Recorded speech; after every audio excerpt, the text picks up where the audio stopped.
must adhere to established standards of decorum in debate. It is a violation of House rules and the rules of this committee to engage in personalities regarding other members or to question the motives of a colleague. It is also a clear violation of the rules of the House to make statements that might be personally offensive to the President or the Vice President of the United States. Remarks of that type are not permitted by the rules and are not in keeping with the best traditions of our committee. The Chair will enforce these rules of decorum at all times and urge all members to be mindful of their remarks. I now recognize myself for an opening statement. Good morning. Welcome to the Committee on Homeland Security's annual hearing on worldwide threats. Our witnesses today are Homeland Security Secretary Kristi Noem, National Counterterrorism Center Director Joe Kent, and Federal Bureau of Investigation Operations Director Michael Glasheen. I appreciate your willingness to testify and address the threats America faces every day at home and abroad. I want to recognize that this is an annual hearing on the one the committee expects to hold in September 2026, surrounding the 25th anniversary of September 11th terrorist attacks. This year, we made numerous accommodations considering the record-long Democrat shutdown and your busy schedules. But we expect 2026 to include the Homeland Security Secretary, the NCTC Director, and as in the past, the Director of the FBI. The Department of Homeland Security and this committee were created following the attacks on September 11th and bestowed with the responsibility to secure the homeland from threats and keep Americans safe. The work your agencies do each day furthers that mission, and this committee will always be a strong partner in those efforts. I want to commend all three of you. The border is secure, the flow of drugs is slowing, and violent criminals are being taken off the streets. America is once again a symbol of global strength. However, I'm sure you'll agree it is not time to take a break. It is time for action. We cannot succeed in our collective Homeland Security mission without working together, collaborating, and striving for better. The threats we face are persistent and ever-changing. The days of strictly kinetic strikes are over. The battlefield is not the same as it was on the Western Front in 1914, nor Pacific Theater in 1941, and not even the Middle East in 2000s.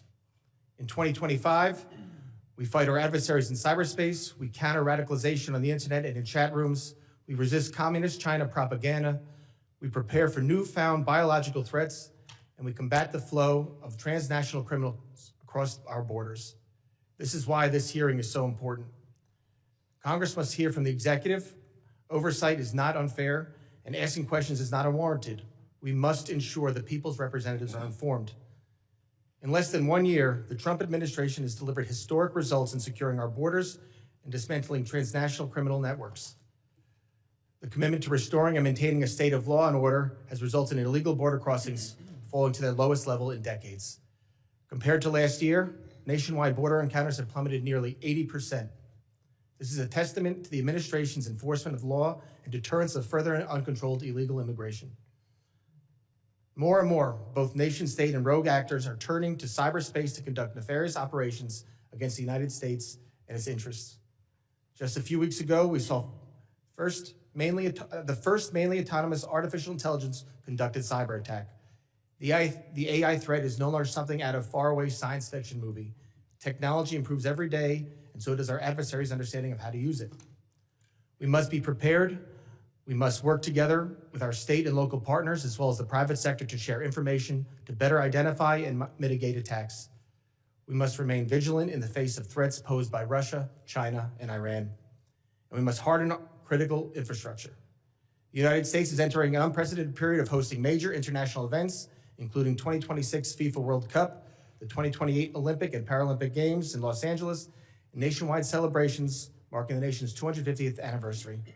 These mass gatherings will test the nation's ability to secure large crowds, safeguard foreign delegations, and maintain operational continuity amid evolving threats from nation-state adversaries, foreign terrorist groups, transnational criminal organizations, and lone actors. Trump administration is employing a whole-of-government approach to ensure these events are safe and secure. However, host cities and law enforcement shouldn't shoulder significant burdens in planning and resourcing.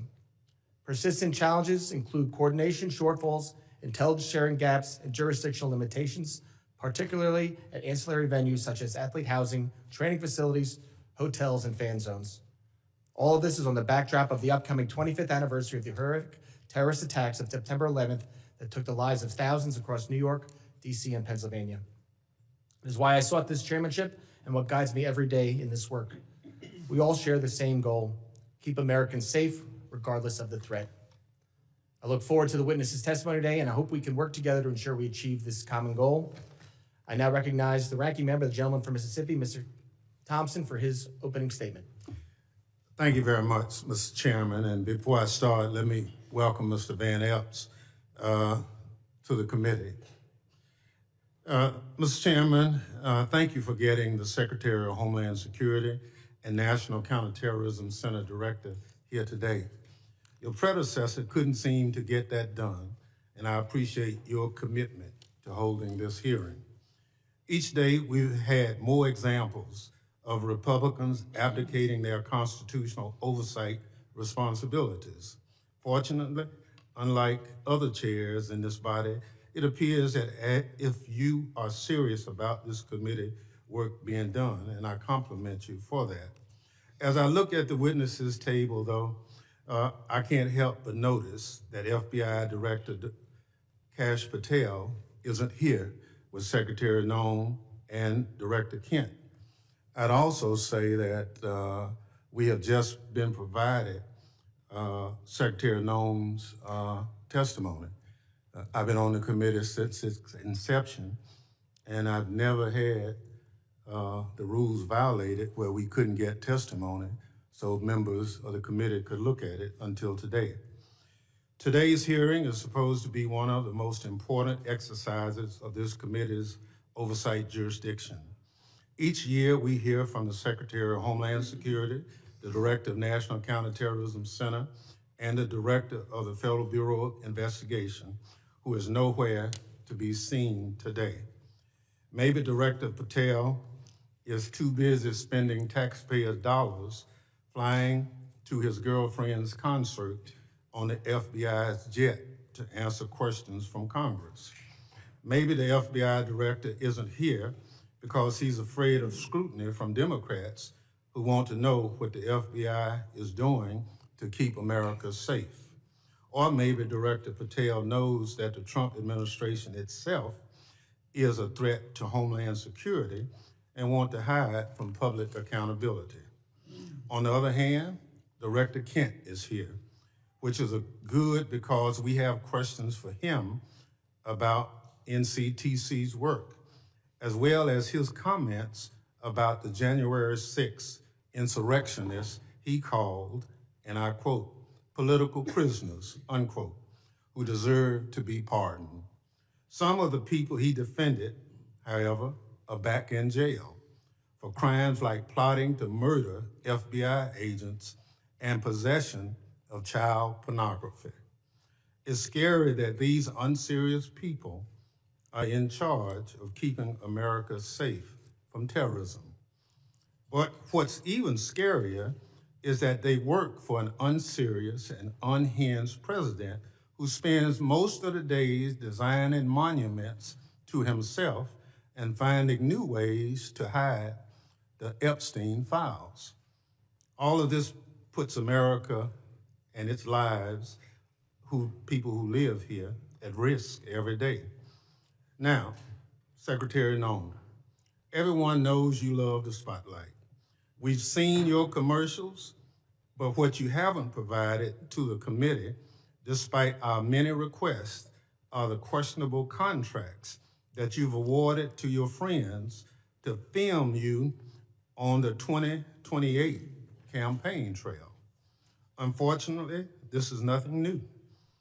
In their one big ugly bill, congressional Republicans gave you a blank check, Secretary Noem, and you have wasted no time spending it on yourself. Instead of deploying Homeland Security grants to protect churches and synagogues from terrorism, you handed your friends a $220 million contract so they could follow you around the country with a camera. Instead of fully funding the DHS agency that protects our hospitals, schools, and electrical systems from cyber attacks, you spent $200 million to buy yourself new private jets. And instead of paying your way like the rest of us, you're living rent-free in a taxpayer-owned property that is supposed to be reserved for military leaders. Every penny that you spend on yourself represents the blood, sweat, and tears of hardworking Americans who expect their tax dollars to be spent on Homeland Security, not promoting you and your interests. Apparently, you haven't noticed that regular people are suffering under President Trump's affordability crisis. Or maybe you, like him, thinks it's a hoax and just don't care. Either way, such corrupt behavior hurts Homeland Security. But it's not just the corrupt behavior, Secretary Noem, that hurts Homeland Security. It's also your blatant disregard for the law. You cut programs and withheld congressionally appropriated money to prevent terrorist attacks and prepare for natural disaster. You eviscerated the Office of Civil Rights and Civil Liberties, which was supposed to keep DHS from violating Americans' constitutional rights. Within your own department, you illegally fired employees and retaliated against whistleblowers who reported wrongdoings at DHS. And during a shutdown, when frontline employees were working without a paycheck, your press shop never stopped using its social media accounts to push out racist and xenophobic posts. Throughout your tenure, you've diverted resources from critical Homeland Security agencies and programs to carry out an extreme immigration agenda. You illegally ordered people deported to El Salvador, despite a federal court order and Department of Justice counsel instructing you to not do so. You illegally ignored a federal court order and shipped people off to South Sudan without due process. You are illegally blocking members of Congress from conducting oversight of ICE detention facilities, even though federal law demands that we have access. In the process of carrying out this extreme agenda, at your direction, DHS has terrorized, beaten, and detained hundreds, if not thousands, of American citizens. At your direction, DHS has illegally detained and deported American citizens, including U.S. citizen children with cancer. At your direction, DHS has illegally gassed, pepper sprayed, and put their knees on the necks of Americans, including military veterans and clergy. At your direction, DHS has illegally tackled, beat up, and humiliated United States citizens, including senior citizens. At your direction, DHS has illegally tased, maced, punched, and even shot Americans. Black and brown Americans, in particular, have been racially profiled, detained, and locked up, and sometimes with tragic consequences. It's just one awful incident. A pregnant U.S. citizen was reportedly thrown to the ground, kicked and left in handcuffs for hours after immigration officers did not believe that she was an American. She later lost a baby. You cannot enforce the law by breaking the law, Secretary Noem. That's not how justice works. It's not right, and it's un-American. And when Congress tries to carry out its constitutional oversight responsibilities to question you about your department actions, you hide, often with the help of congressional Republicans. Never in the history of the committee has a Secretary of Homeland Security hidden from congressional oversight like you and your department have, Secretary Noem. Our oversight letters to you go unanswered. You owe us by extending the millions of Americans who sent us to Congress as their representatives a response to over a dozen letters. Your predecessor came before this committee regularly under administrations of both parties, but under President Trump. You and other department officials have rarely shown their faces at committee hearings. In the first year of President Biden's term, his administration made 28 appearances before this committee, 28. Under President Trump, DHS officials have appeared only 3 hearings before this committee, just 3. You, Secretary Noem, have appeared before this committee just twice. That's fewer appearances than your predecessor, Secretary Alejandro Mayorkas, who Republicans lambasted for not coming before the committee more often. It's interesting how my colleagues on the other side are now. Secretary Noem, I'll give you one thing. You showed up today rather than throwing a civil servant under the bus like Director Patel did. But you have systematically dismantled the Department of Homeland Security, put your own interests above the department and violated the law. You are making America less safe. So rather than sitting here and wasting your time and ours with more corruption, lies, and lawlessness, I call on you to resign. Do a real service to the country and just resign. That is, if President Trump doesn't fire you first. I yield back. Gentleman yields back. Other members of the committee are reminded that opening statements may be submitted for the record. I'm pleased to have a highly distinguished panel of witnesses before us today. Pursuant to Committee Rule 8C, I ask that the witnesses please rise and raise their right hand.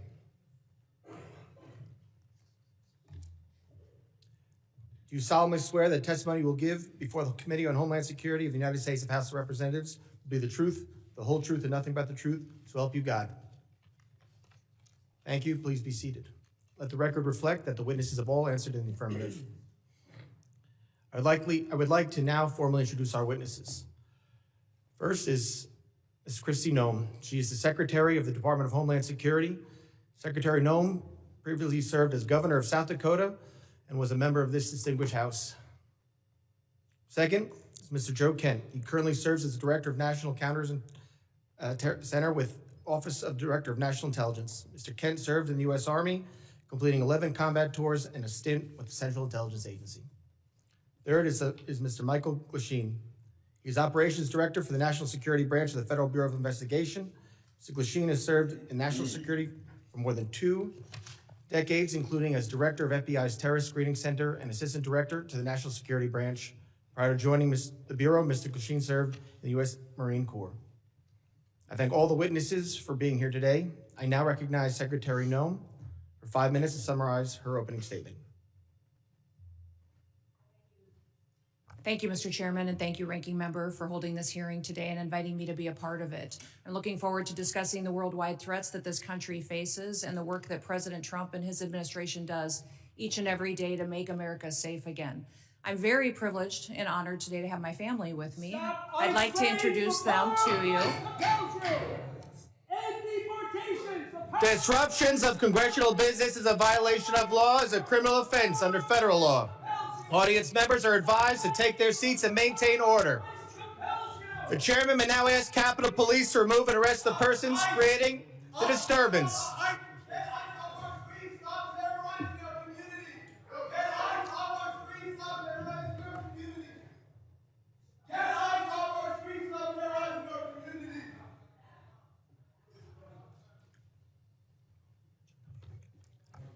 Secretary may continue. Chairman, I'll continue. Today with me, I have my husband, Brian, who's with me, and also 2 of my children. My oldest daughter, Cassidy, and her husband, Kyle, are sitting here in the front row. And then my middle child, Kennedy, and her husband, Tanner, and that was my grandbaby, Noah, that was crying a little bit during the ranking member's comments. I don't think she agreed with him.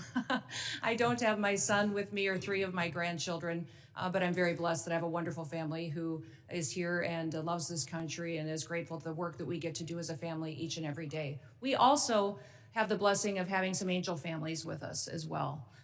They are here in the audience, and I'm so grateful for them for being willing to come here and be strong. It's hard to lose someone that you dearly love to illegal criminal activity, to people who never should have been in our country to begin with, and to lose those loved ones to drug overdoses that get perpetuated by the terrorist organizations that filter them into our country that President Trump works so hard to stop. So I'm grateful that they're here and that they are telling their story. Under President Biden, he closed the office in the Department of Homeland Security that serviced these families. He closed it because he didn't want them to speak. He didn't want them to have support or services. And President Trump reopened the Voices office so that they can get services, so they can hear about the cases of the individuals who killed their family members, and they can get the kind of help that they need to get through the tragic grief that they've experienced. So I want to thank them for being here and continue to pray for them. I want to thank you for the opportunity to be in front of you today to discuss the wide range of threats that the Department of Homeland Security is working on to protect us from here at home and also around the world. Just 2 weeks ago, the day before Thanksgiving, a terrorist shot 2 of our National Guardsmen in Washington, D.C., killing Sarah Beckstrom dead, and Staff Sergeant Andrew Wolf is still fighting for his life. Fortunately, we've had some really good news about Andrew recently, and he had the opportunity to stand up and is a miracle, and we're so grateful for his family for being so strong. We continue to lift him up and pray he has a full recovery. The terrorist who shot them was an Afghan national who entered the United States under Operation Allies Welcome. The same week, we arrested another Afghan national who came in under the same program. He was planning to carry out a bombing in Fort Worth, Texas. And just last week, just miles away in Washington, D.C., we arrested another Afghan national who also came in under Operation Allies Welcome. That individual provided support to the Islamic State of Iraq and ISIS-K and weapons to his father, who was a commander of a militia group in Afghanistan. Those are only a handful of the challenges that we face and the threats that the Department of Homeland Security stands against every single day. Under President Trump's leadership, DHS is securing our borders, we're restoring the rule of law, and we're protecting the homeland. DHS is eradicating transnational organized crime and the stopping of deadly drugs from continuing to be funneled into our communities. We're ending illegal immigration, returning sanity back to our immigration system, and we're defending against cyber attacks against our critical infrastructure. We have sent a strong message to criminal illegal aliens that we will find you, we will arrest you, and we will deport you. Our message has resonated to over 1.5 million illegal aliens who have gone home on their own voluntarily. At the same time, we as a country are still dealing with the mistakes, the errors, and the willful disregard of the last administration. For 4 years, the Biden administration allowed millions of people to come into our country illegally. Millions more in our country were exploited and were brought in under parole programs without even basic vetting. As a result, we've seen terrorist attacks and heinous crimes committed against American children and families by criminal illegal aliens and violent perpetuators who should have never been allowed into this country in the first place. Transnational organized crime groups, including Mexico's Sinaloa, New Generation Jalisco, and other drug cartels, they cause chaos and they harm American interests. Our critical infrastructure faces a perilous landscape, largely driven by the impact of cyber attacks from bad actors and cyber criminals. American citizens are increasingly under threat from assassination attempts, intimidation tactics, and violence perpetuated by our adversaries, radical Islamic extremists and domestic extremists. These bad actors seek to undermine our public trust. They instill fear in Americans. They destabilize the institutions that safeguard our national security. The United States is preparing to host several major public events in 2026, most notably the FIFA World Cup and the celebration of the 250th anniversary of our Declaration of Independence. These large-scale events will be potential targets for a range of bad actors, and they come with an increased level of risk. DHS is using every tool and authority we have to ensure the safety of U.S. citizens and our visitors can enjoy next year's events. Radicalized domestic violent extremists and lone actors are a concern, and intentional targeting and murderous attacks on ICE agents in Texas, parishioners in Michigan, and 2 National Guardsmen here in Washington, D.C. are just some of the acts and the despicable examples that unfortunately are becoming too common. These threats underscore a clear need for security strategies that counter both large-scale and individualized attacks. We will remain alert in our mission to protect this country. We will protect our citizens. And as we enter into a historic year, America will be on the world stage. Our economy faces challenges from anti-competitive and illicit foreign economic practices that hurt the prosperity of all Americans. Those include economic espionage, intellectual property theft, and customs fraud. Illicit front companies often abuse the visa system to acquire sensitive U.S. equipment, information, and technology.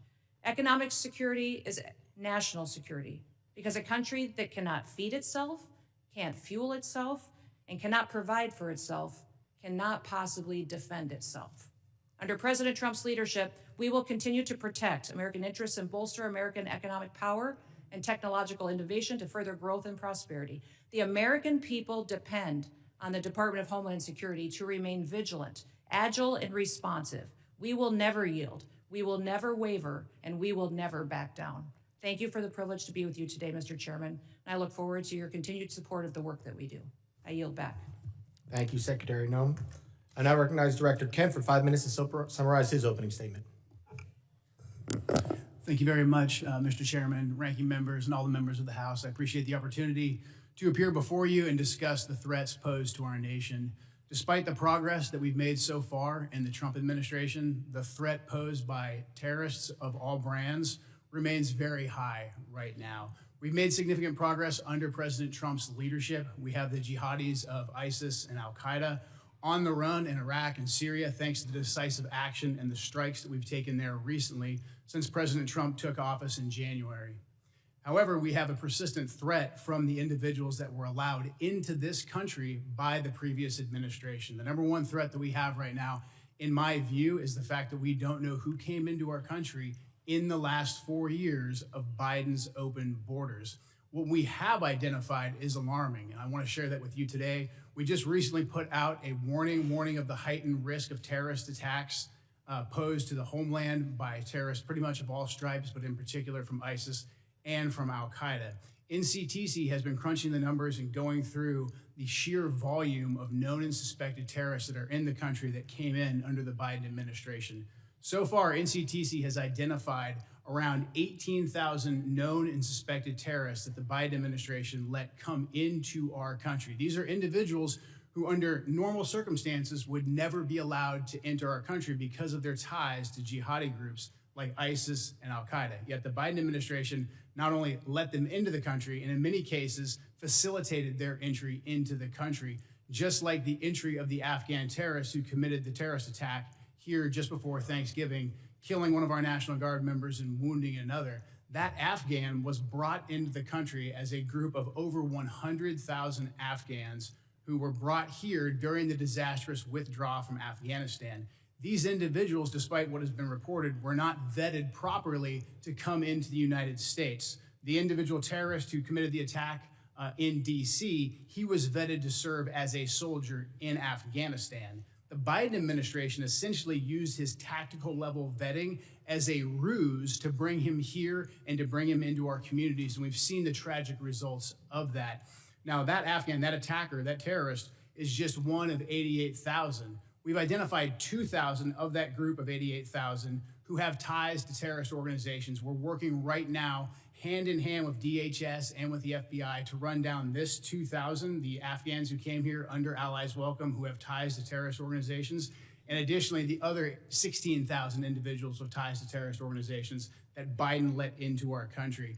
That is probably the top terrorist threat that we face right now, and that doesn't include the individuals who came here illegally through the open border. That number, alarmingly, remains unknown at this time. We're trying to figure out who those individuals are as well. Also adding to this elevated threat, we have ISIS and Al-Qaeda that have found sanctuary in places like Afghanistan and Syria due to the transitional nature of those governments, and also again in Iraq and some of the hinterlands of Iraq. And these terrorists are able to communicate and spread their propaganda and a lot of their know-how thanks to the proliferation of encrypted apps and also due to just the internet writ large. The new terrorist tactic that we're seeing more and more is moving away from very deliberate cellular attacks that we can infiltrate easily while they communicate into an inspirational methodology where you have key members putting out media and putting out how-to guides to reach out and to touch individuals inside the United States. We recently disrupted one of those attacks just before Halloween, thanks to the work of the FBI with support from really the entire U.S. intelligence community and the Joint Terrorism Task Force model in Michigan. That plot touched multiple states and had ties to ISIS inside Iraq and Syria. Another issue that we are addressing right now, thanks to the decisive leadership of President Trump, is the scourge of fentanyl, gang, and cartel violence. Under President Trump's leadership, we've designated these cartels and gangs as terrorist organizations, and we've done that rightfully so. These individuals, these terrorists, have killed hundreds of thousands of Americans, as these angel families will tell you firsthand. What President Trump has done by designating them as terrorists has allowed us to turn the tools of the intelligence community against them and predominantly watch list them as terrorists to prevent them from ever coming into America in the first place.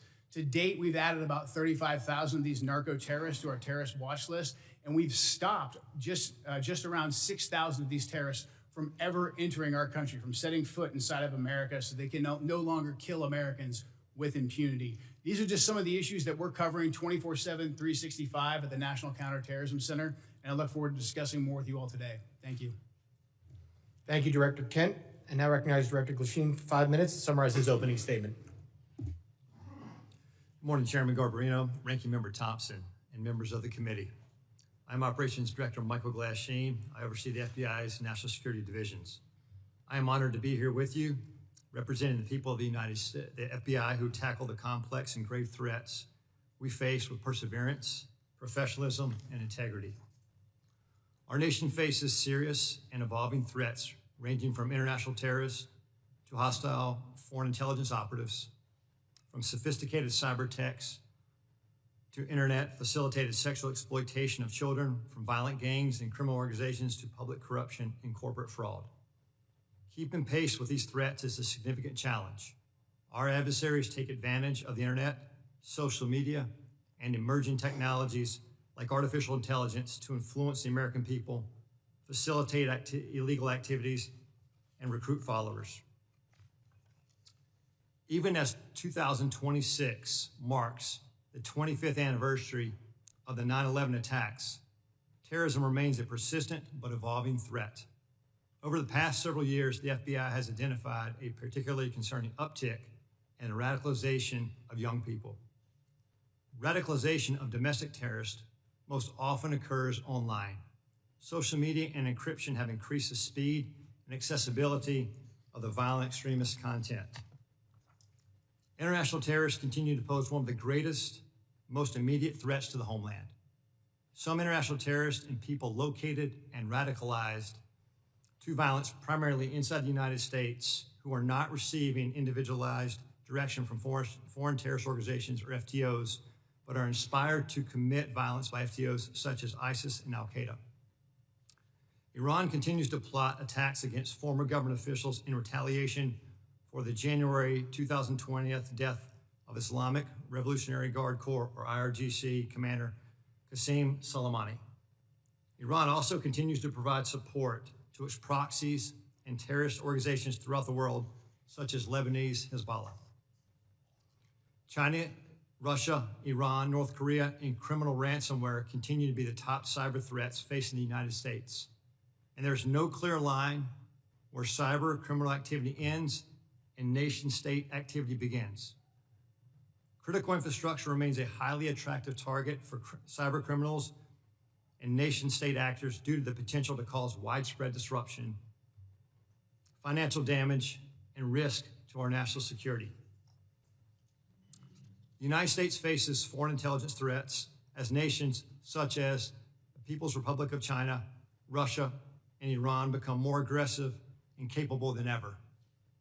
The PRC has deliberately created an environment that abuses global interconnectedness and encourages intellectual property acquisition using human intelligence officers, corrupt corporate insiders, foreign direct investment, and cyber intrusions. Russia continues to seek and acquire U.S. technologies to help her build its defense industrial base, relying on complex procurement networks to evade U.S. export controls and sanctions. The United States faces many criminal threats, including violent crime, financial and healthcare fraud, transnational and regional organized criminal enterprises, crimes against children, and human trafficking, violent threats against public election officials, personnel, and public corruption. Currently, the FBI-led task forces are staffed with over 9,000 federal, state, local, tribal, and territorial partners. Many of these task forces are focused on cartels, violent crime, drug trafficking, child exploitation, and human trafficking across our nation's communities. The FBI has and continues to establish strong capabilities to assess the threats, share intelligence, and leverage key technologies. We recruit the best to serve as special agents, intelligence analysts, and professional staff. Our leadership team views change and transformation as a positive tool for keeping the FBI focused on the gravest threats facing our nation.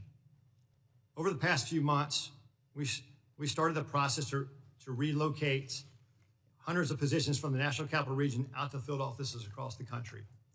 This enhancement to field resources increases our investigative capacity across our 56 field offices and enhances the FBI's commitment to addressing violent crime, gangs, drugs, counterintelligence, and terrorism threats.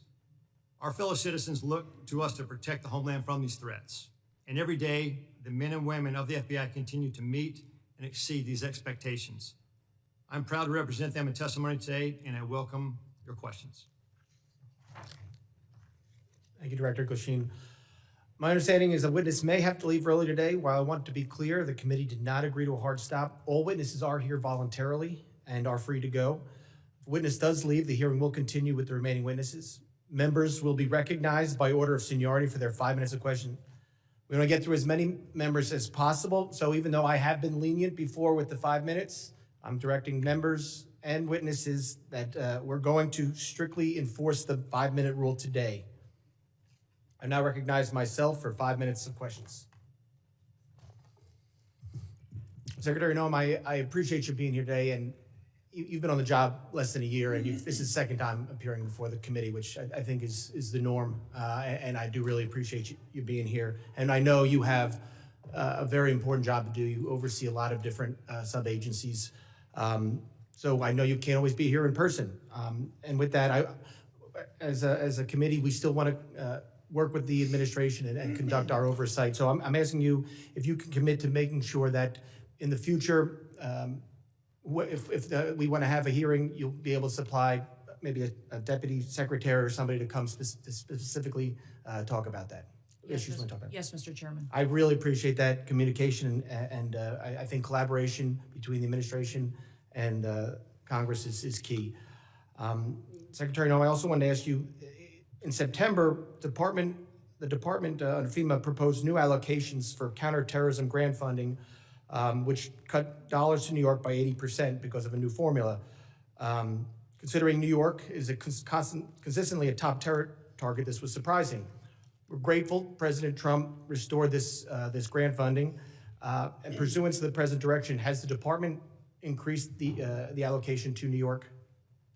Yes, President Trump did. I would say that when we look at the Homeland Security grants and how they're allocated, the formula focuses on where we see the threats today and where those communities are that need the resources. I would also inform the committee and you, Mr. Chairman, that New York City at the time of the allocation still had over $440 million in reserve that was available to them to utilize. So the intention of these grants is that communities and cities would use the dollars to build up the security measures that they need to do for a long-term impact, and that the same amount of dollars aren't necessary every single year. You need to meet the threats where they are in the country at the time the grant dollars are available. So thank you to all of you for your work on getting us dollars that we can give to grants to help secure our local communities and states. But when we're looking at cities that have hundreds of millions of dollars in reserves, we recognize that giving them hundreds of dollars of millions more may not be appropriate considering all of the threats that we have. But President Trump has sent more resources to New York City. We'll continue to meet the threats head on because that is our mission, is to make sure that we're looking at every single threat that we have. The formula that we have considered and have put in place recognizes what came over the border, where we see the infiltration going, which communities are impacted, and what we need to do to harden our systems. I appreciate that, Secretary, and I appreciate the work you're doing with the President. I appreciate his decision to send that increased money to New York. I have a question. since this is about worldwide threats, can you discuss what DHS's most significant concerns are today for the country? I would say, Mr. Chairman, what keeps me up at night is that we don't necessarily know all of the people that are in this country, who they are and what their intentions are. We think up to 15 to 20 million people came in under the Biden administration on the invasion over the southern border. They were not vetted. They were allowed to pour in. Our parole programs, our asylum programs, our visa programs were all exploited, and the integrity was demolished under Joe Biden and the leadership of the Department of Homeland Security. And frankly, the entire department was neglected. In fact, I believe the Secretary was told at times not to do certain things by the Biden administration to facilitate this invasion. So what keeps me up at night is the individuals that are in this country that wish to do us harm. And that is why we are so aggressive at making sure that we're going out and doing investigative work, finding those violent criminals, finding those people who shouldn't be in this country to begin with, and those that want to go after and to harm our American citizens. Thank you, Secretary. Director Kushine, as you heard and as you said, during the next few years, the United States will host more major events than ever before. This brings up obvious security concerns, including counter drones, which we just passed some new authorities in the NDAA yesterday. How is the FBI preparing for counter drone threats during mass gathering events? Chairman, thank you for that question.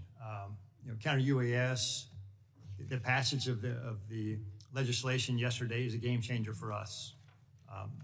How we're preparing for that going forward, we just stood up a counter UAS school down in Huntsville, Alabama, where we will train federal officials, state locals, as well to assist with that preparation and implementation of using counter UAS technology. Prior to this passage, it was only the FBI and or DHS that could provide that assistance. Now that this passage of authority, it will allow us to have a greater handling of the threat to a mass event. Thank you very much. I yield back. I now recognize the ranking member for 5 minutes of questions. Thank you very much, Mr. Chairman. Mr. Glasstein, will you tell me the organizations that pose on the domestic side, two of the organizations, number one, number two, threat to the homeland at this point? Can you please clarify, like organizations? Any domestic terrorist organization that poses a threat to the homeland as we speak? I'd say the first one, President Trump had just announced Executive Order Domestic Terrorist Organization, Antifa. That's our primary concern right now. All right, that's what President Trump did. What does the FBI say? We share the same view. When you look at the data right now, you look at the domestic terrorist threat that we're facing, right now, what I see from my position is that's the most immediate violent threat that we're facing on the domestic side. So where is Antifa headquartered? What we're doing right now with the organization. Where in the United States does Antifa exist? Yeah. If it's a terrorist organization and you've identified it as number one. We are building out the infrastructure right now. So what does that mean? We're trying to get the information. You say Antifa is a terrorist organization. Tell us as a committee, how did you come to that? Where do they exist? How many members do they have in the United States as of right now? Well, that's very fluid. It's ongoing for us to understand that. The same, no different than Al-Qaeda and ISIS. No, I don't want you. I'll ask one question, sir. I just want you to tell us. If you said Antifa is the number one domestic terrorist organization operating in the United States, I just need to know where they are, how many people. I don't want a name. I don't want anything like that. Just how many people have you identified with the FBI that Antifa is made of? Well, the investigations are active. Sir, you wouldn't come to this committee and say something you can't prove, I know. I know you wouldn't do that. But you did. Madam Secretary, you and the gentleman from NCTC reference the unfortunate accident that occurred with the National Guardsman being killed. You think that was an unfortunate accident? I mean, It was a terrorist attack. wait. Look, I'll get it straight. Then you can He shot our respond. National Guardsman in the head. Look, Mr. Chairman, will you direct the witness to allow me to ask my question? It was an unfortunate situation, but you blamed it solely on Joe Biden. I want you to know who approved the asylum application for this same person. Mr. Thompson, this individual that came into the country. No, I want to know who approved. Congressman Thompson, I want you to understand. When this individual came into the country, he came under I'm not going to let you. Evacuation of Afghanistan under Operation Allies Welcome, was thoroughly vetted by the Biden administration at that point in time, allowed into our country, and then was never followed up. I want to remind everybody in Congress. Reclaim my time. We follow the law, and every asylum is supposed to have a check-in every single year, and the Biden administration failed to do that. They vetted this individual, allowed them into our country, and did not do due diligence. Witness will allow the gentleman to ask his question. Yes or no? Who approved the asylum claim? The application on the asylum was thoroughly filled out by information that was gathered by the Biden administration. So the Biden administration approved the asylum. The asylum application was put into place under the rules established by the Biden administration. Reclaiming my time. I don't want to file perjury charges against you, but I'm of the opinion that the Trump administration, DHS, your DHS, approved the asylum application. The asylum application moved forward under all of the information and vetting processes that were put in place under the Biden administration, which is when vetting happened. And that's what President Trump has changed. Under President Trump's administration. Reclaim my time again. When it's obvious you don't want to answer the question. Mr. Kent, you want a shot at it? The individual was vetted to serve as a soldier in Afghanistan, and that vetting standard was used by the Biden administration as a ruse to bring him here. Had we followed the standard operating procedures for special immigrant visas, that individual and none of the Allies Welcome people would have come to America. That's on Joe Biden. Gentlemen's time has expired. That was the answer. Point of order, Mr. Chairman. That was a murder that took place in D.C. It was not an unfortunate incident. And those comments are effing disrespectful. Who is that? I expect better from the It's not a valid point of order. I now recognize the gentleman from Texas, the former chairman, Mr. McCall, for 5 minutes. Mr. Chairman, Madam Secretary, great to see you. This hearing reminds me of the novel A Tale of Two Cities. They see it, the Dems see it as the worst of times, but I see it really as the best of times. And what do I mean by that? Under the Biden administration, 15 to 20 million illegal aliens, unvetted, as you indicated, came into this country. What I think most disturbing is Director Kent's testimony. 18,000 known or suspected terrorists got into this country under the Biden administration. That's why we impeached Mayorkas. I was one of the managers. He told his Border Patrol, you don't have to pay attention to federal law when it says shall detain aggravated felons. He disregarded federal law and says, you know what, may detain. It's discretionary. And guess what? We have thousands of aggravated felons now, or if not millions, in this country today. That was the worst of times. Let me go to the best of times. Most secure border I've seen in my 22 years in Congress. And I've dealt with this for a long time. Coming from Texas, being chairman of this committee, the daily crossings are 95% down from the prior administration. That's the best of times. Zero catch and release. My very first bill in Congress 22 years ago was to end catch and release. 22 years later, we finally have achieved that goal. That, Madam Secretary, is the best of times. An all-time record low. America is safer today. I feel so. And when I look at the Venezuelan vessels attacked, the president had every right under the Constitution, Article 2, international waters, cartels designated as FTOs, coming into our country to spread poison to kill Americans. If that's not self-defense, I don't know what is. And then finally, Madam Secretary, thank you for taking out the shadow Iranian oil tankers headed from Venezuela to Cuba, getting around our sanctions that Congress passed. I'm finally seeing an administration flexing its muscle in this hemisphere, which has been neglected for so many years. So air, land, and sea is your charge.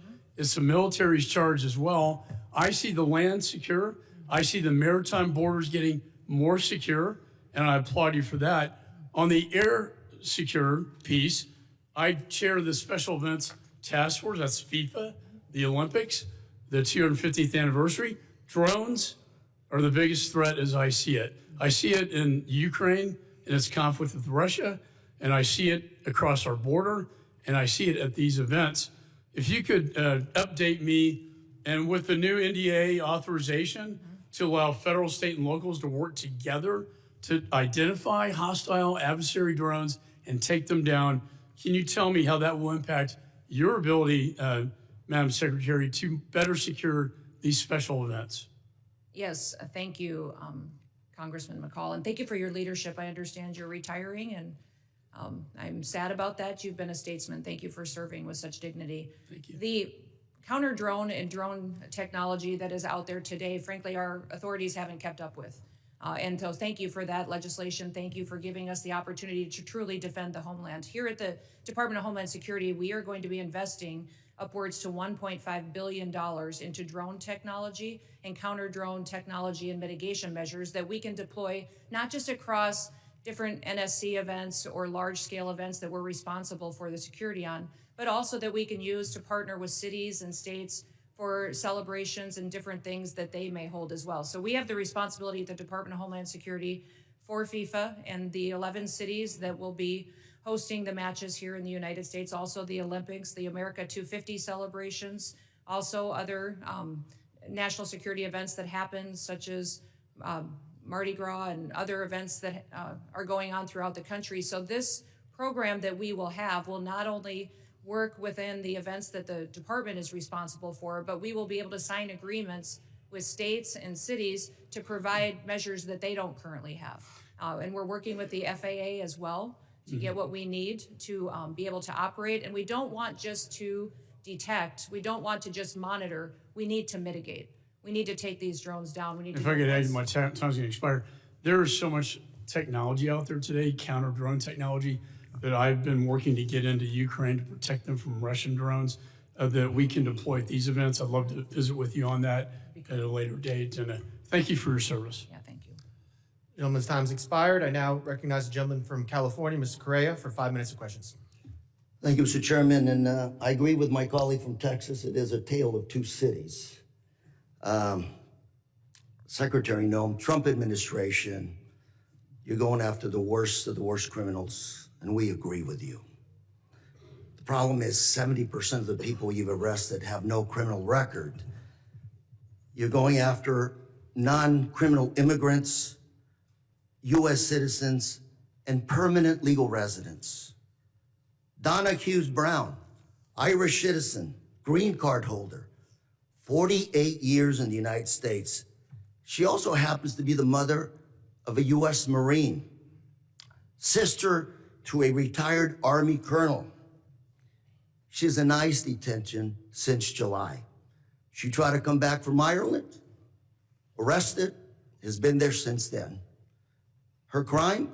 She wrote 2 bad checks for less than $80 a decade ago. You arrested her, she's in custody. Her husband, Jim Brown, came to us and told us her story. Jim told us, I voted for President Trump because he promised to go after criminals in our community and not people like my wife. If I can, I'd like to play a video for you.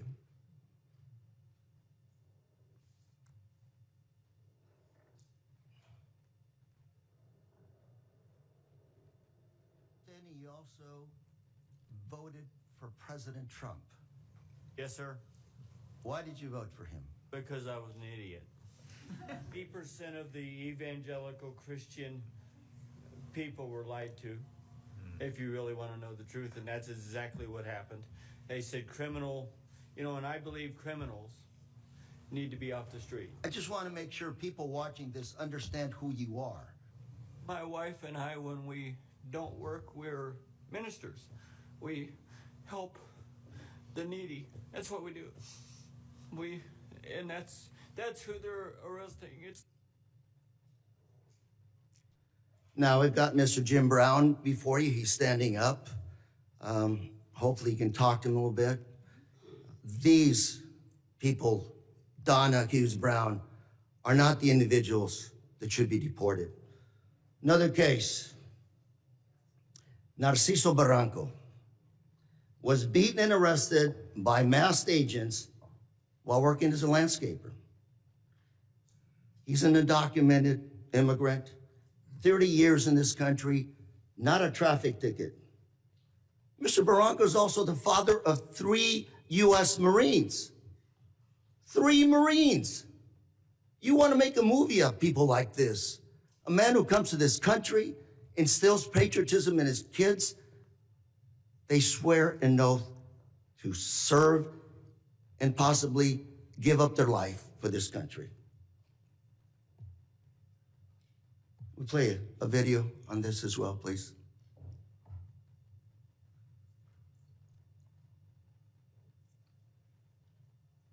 Masked federal agents were filmed pinning a man to the ground and repeatedly striking him in the head and neck before putting him in an unmarked car.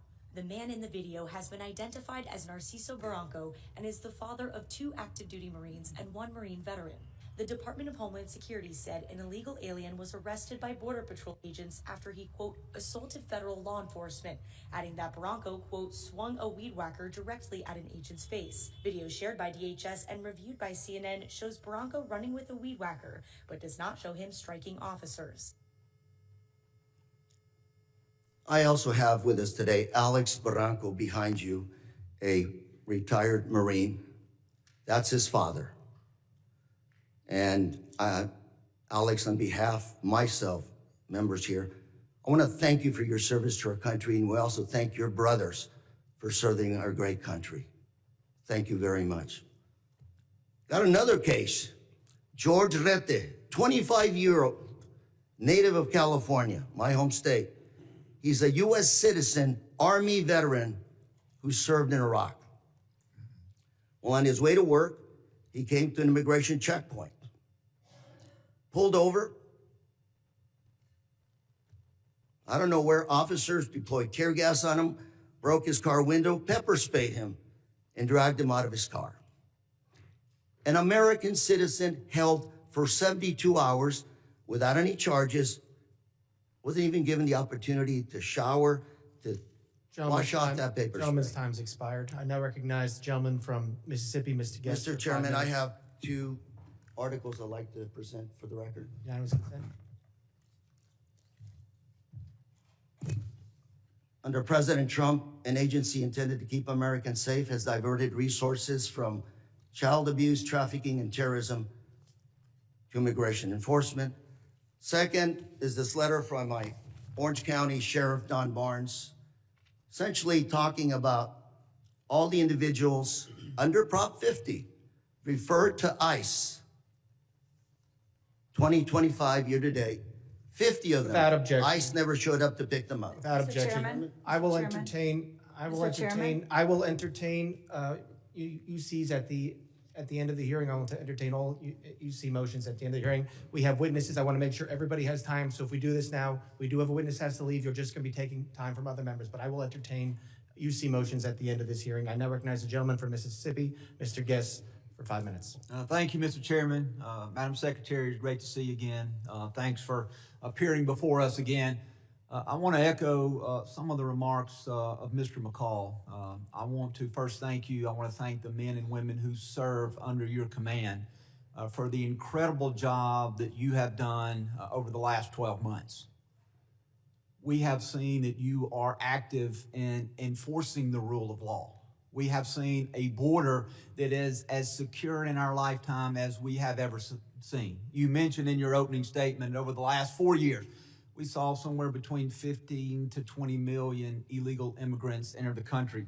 Just looking at monthly statistical data, we know that under the Biden-Harris administration that in December of 2024, that there were over 300,000 illegal immigrants who were encountered along the southern border in that month alone. Recent statistics by the Department of Homeland Security for October, the most recent statistics we have, show that the number of border encounters for October of this year under your leadership have dropped to 11,000, a decrease of over 95%. And so I want to thank you for that. I want to thank you for the work that your men and women have done to protect our borders from illegal narcotics entering the country. We saw a press release the Coast Guard sent out this week regarding Operation Pacific Viper. And they mentioned a specific seizure that occurred on December the 2nd by the Coast Guard cutter Monroe, in which in a single incident of interdiction that the Coast Guard had the largest maritime interdiction seizure in almost 20 years, seizing 20,000 pounds of cocaine in an individual seizure. So I thank you for your aggressive actions in enforcing the law and for the incredible work that you and the men and women under your command are doing. I want to talk about, as we talk about threats, I want to talk about threats against law enforcement. Last week, this committee, we had a hearing. The hearing was entitled When Badges Become Targets. And during that hearing, we talked about the threats to law enforcement, specifically federal law enforcement. And even specifically within federal law enforcement, the threats toward ICE agents, the threats toward you and other members of leadership within DHS. We know that those threats and those incidents of physical attack have escalated dramatically, in some cases over 1,000%. And part of the driving force, I believe, behind those threats is what I refer to as rhetoric against law enforcement. And I brought this up last week, and I want to bring this up again with you and give you a chance to briefly address this. These are just roughly 10 of the statements that I was able to easily find online by elected officials, governors, mayors, in many cases members of Congress, where they were spewing what I believe to be very harmful statements toward law enforcement. Governor Pritzker claimed that ICE is grabbing people off the street and disappearing them, that our country is becoming Nazi Germany. Representative Crockett compared ICE to slave patrols. Representative Garcia referred to ICE as thugs. Representative Ramirez attacked ICE as a terror force, later a terrorist organization, and then later in the hearing said, let me be clear, the Department of Homeland Security, you can quote me on that, is the single biggest threat to public safety right now. Representative Tlaib said ICE is terrorizing our community, turning our country into a fascist police state. Representative Jayapal called ICE agents deranged and said it's inspiring to obstruct immigration enforcement. Governor Walz smeared ICE agents as modern-day Gestapo. Chicago Mayor Johnson accused ICE of being secret police and terrorizing our community. Representative Lynch referred to ICE agents as the Gestapo and nondescript thugs. And Representative Frost compared ICE operations to some of the worst horrors and crimes against humanity in history. And so, Secretary Noem, I'd like to give you a few moments to, one, address these statements and to speak to how these statements place the safety of our men and women of law enforcement at risk. Thank you, Congressman Guest. I appreciate you giving me the chance to talk about this because I think the words that these elected officials have used to describe our law enforcement officers are horrific, shocking, and unacceptable. Every single American citizen should find the words that they have used to describe these men and women that took an oath to keep us safe unacceptable and needs to be pointed out that we are seeing the consequences of those words every single day by the violent attacks. 1,000% increase in violent attacks, 8,000% in death threats. Gentleman's time expired. I now recognize the gentleman from Michigan, Mr. Tanadar, for 5 minutes of question. Please remember to stick to the 5 minutes. Thank you, Chairman Garbarino and Ranking Member Thompson, for having this hearing today. I know the American people have been demanding answers from this administration on their unlawful actions. So I hope we are able to get some useful answers from our witnesses today. Secretary Noem, this past May, I asked you during a congressional hearing if it was the policy of DHS to follow orders issued by federal courts.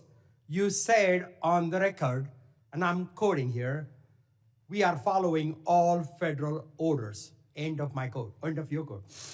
Secretary Noem, you lied to me under oath that day. You lied to the American people, and you have betrayed the trust placed upon you in your role as Secretary of Homeland Security. You defied federal court orders when you refused to order the deportation flights to El Salvador in March to turn around.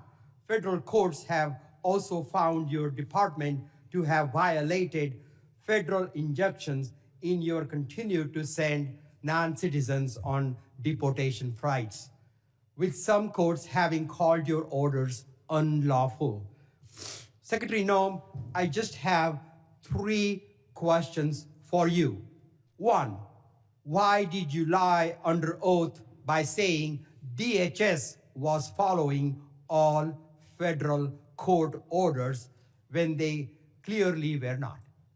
Congressman. Question 2, let me finish my questions. Question 2, why did you mislead the American people when you said that no American citizens have been arrested or detained by federal immigration agents? And my last question, number 3, Donald Trump said that your ICE agents haven't gone far enough. Do you think terrorizing American citizens and assaulting peaceful protesters isn't far enough? Congressman, the Department of Homeland Security and this administration complies with all federal court orders. We always have and we always will. Not true. And we will continue to appeal. And sir, I will even tell you that at the highest court, at the Supreme Court, the Department of Homeland Security in our litigation has an over 90% success rate in winning at the highest court in our battle against activist judges across this country. Madam Secretary, we will continue to appeal. And then when it gets to the highest court and we get a decision, it is proven that we are right, that we have been compliant. I will also say, Madam Secretary, let me... Do you want me to answer your questions or not? I do, but let me, you haven't been telling us the truth. Look, there have been at least 170 known cases of citizens being arrested or detained by federal immigration agents this year alone. This is the truth. Are you lying to the American people right now by denying these reports? When we are doing our targeted enforcement operations against criminal illegal aliens, individuals that are in that area may be detained until we verify who they are, and then they are released. This has been done for years, and every single law enforcement operation that has always happened, we follow the same protocols, and we continue to do that. We have never once detained or deported an American citizen. We have not held them and charged them. When we find out to verify their identity, then that is when they are released. You also asked about ICE agents going far enough. Sir, I will tell you that every single ICE agent, CBP agent, federal law enforcement officer that's out there doing their work every day, none of them will rest until our communities are safe. None of them will rest until terrorists, Secretary Noem, it is a fact that you ignored federal orders. And our children and our grandchildren can grow up. Let me reclaim my time here, please. Let me reclaim. Secretary Noem, it is a fact that you ignored federal court orders in March and in May of this year. Do you plan on ignoring more federal orders? I'm sick of your lies, and the American people demand the truth. Because you keep saying it doesn't make it true. I am sick of your lies. The American people are sick of these lies. American people demand truth. America is very happy that finally they have a president in the White House that gets up every day to keep them safe. Madam Secretary, your incompetence and your inability to truthfully carry out your duties of Secretary of Homeland Security, if you're not fired, will you resign? Sir, I will consider your asking me to resign as an endorsement of my work. Thank you very much. I yield back my time. Gentleman yields back his time. I'll remind members that they are entitled to ask questions during their time. Witnesses are entitled to answer those questions. Members are entitled to reclaim their time. So if we're going to have questions and answers, please allow it. You can reclaim your time if you want, but witnesses are here voluntarily. Please at least give them a chance to answer the questions that you're asking. I now recognize the gentleman from Texas, Mr. Pfluger, for 5 minutes of questions. Thank you, Mr. Chairman, and it's unfortunate that our colleagues on the other side of the aisle for 5 straight years now have no concern for anything worldwide threats-wise. And have proven that. We're supposed to be talking about worldwide threats, but unfortunately we're talking about homeland threats in our homeland. And Director, can you just reaffirm the number for us of people that match the terror watch list that are in our country? There's 18,000 known and suspected terrorists in the country right now that came in under Joe Biden's watch. 18,000. 18,000. That's unbelievable. It's unbelievable. And that's just what we know of, Congressman. Secretary, despite even members on this committee that have called our law enforcement and ICE and DHS and Border Patrol and other agents names and slandered them, I support you and I support what you're doing to secure the homeland. The Working Families Tax Act allocated $13.5 billion to the Department of Homeland Security and the Department of Justice to reimburse states for the cost of the Biden-Harris administration's open border policies. No state suffered more than Texas. Fentanyl, drug and human trafficking, violent crime, stress on local emergency response services caused substantial damage to my district, to our state, to my constituents, to people that live and work in Texas. And in response, our state launched Operation Lone Star to secure the border when the Biden administration abdicated their responsibility to do that. We built miles of border wall. We had other barriers. We deployed state troopers, National Guard to deter the invasion that we suffered during this time period, which cost our state over $11 billion. And so as part of this Working Families Tax Act, we allocated $13.5 billion to reimburse those states. Last month, along with our senators, I led the Republican Texas delegation in sending a letter to you and Attorney General Bondi highlighting this and requesting that the state of Texas be fully reimbursed. And I wanted to get a status on that reimbursement today. Yes, thank you. And we still to this day remain incredibly grateful to the state of Texas for their leadership during that time. That was challenging times, devastating times for what we saw happening down there. And Texas stepped up in a way that was absolutely incredible. So yes, those dollars are being formulated and allocated. If you remember, many states deployed their National Guard down there. I was governor of South Dakota at that time, and my National Guard was deployed down there as well. So reconciling the costs for every single state and looking at that allocation, we're making sure we're doing due diligence to make sure that it's appropriated correctly. And just to be clear, I want to make sure that that money does come in the form of the reimbursement to Texas. That's what we're working with the White House on doing, sir. Okay. Yeah. When it comes to what Director Kent talked about, these 18,000 people, can you give us an idea of who these people are, what type of threat they pose to us? We saw it wasn't some accident. This was an assassination and a murder. It was not an accident, despite my colleagues saying that it was an accident. It was a murder and an assassination of a National Guard hero. So what other types of threats are you tracking and preventing from happening? Yeah, I would say, sir, that we face the terrorists that we've faced for years in ISIS, Al-Qaeda, Hamas, individuals that are here that are radicalized, but also we face the cartels as they've infiltrated our country under the last administration, their proliferation of human trafficking, drugs, and violence, going after Tren de Aragua as well, MS-13.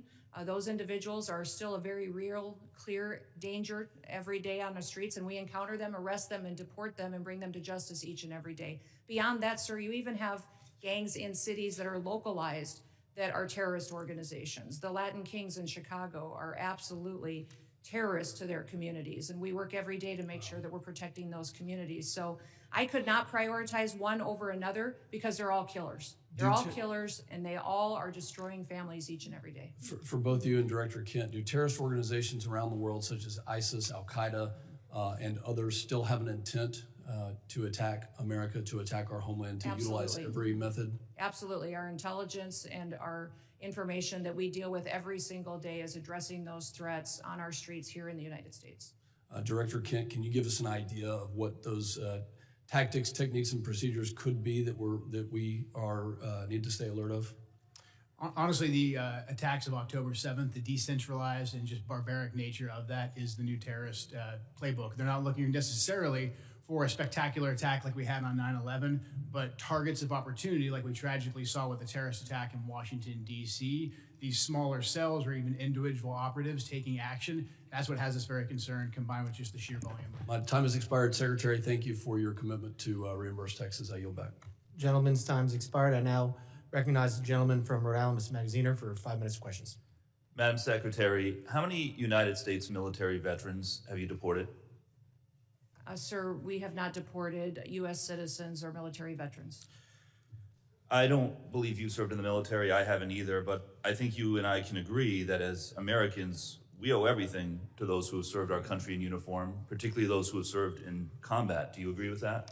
Sir, I believe that people that are in this United States that are citizens have legal status here. Madam Secretary, we are joined on Zoom by a gentleman named Sejun Park. He is a United States Army combat veteran who was shot twice while serving our country in Panama in 1989. Like many veterans, he struggled with PTSD and substance abuse after his service. He was arrested in the 1990s for some minor drug offenses, nothing serious. He never hurt anyone besides himself, and he's been clean and sober for 14 years. He is a combat veteran, a Purple Heart recipient. He has sacrificed more for this country than most people ever have. Earlier this year, you deported him to Korea, a country he hasn't lived in since he was 7 years old. Will you join me in thanking Mr. Park for his service to our country?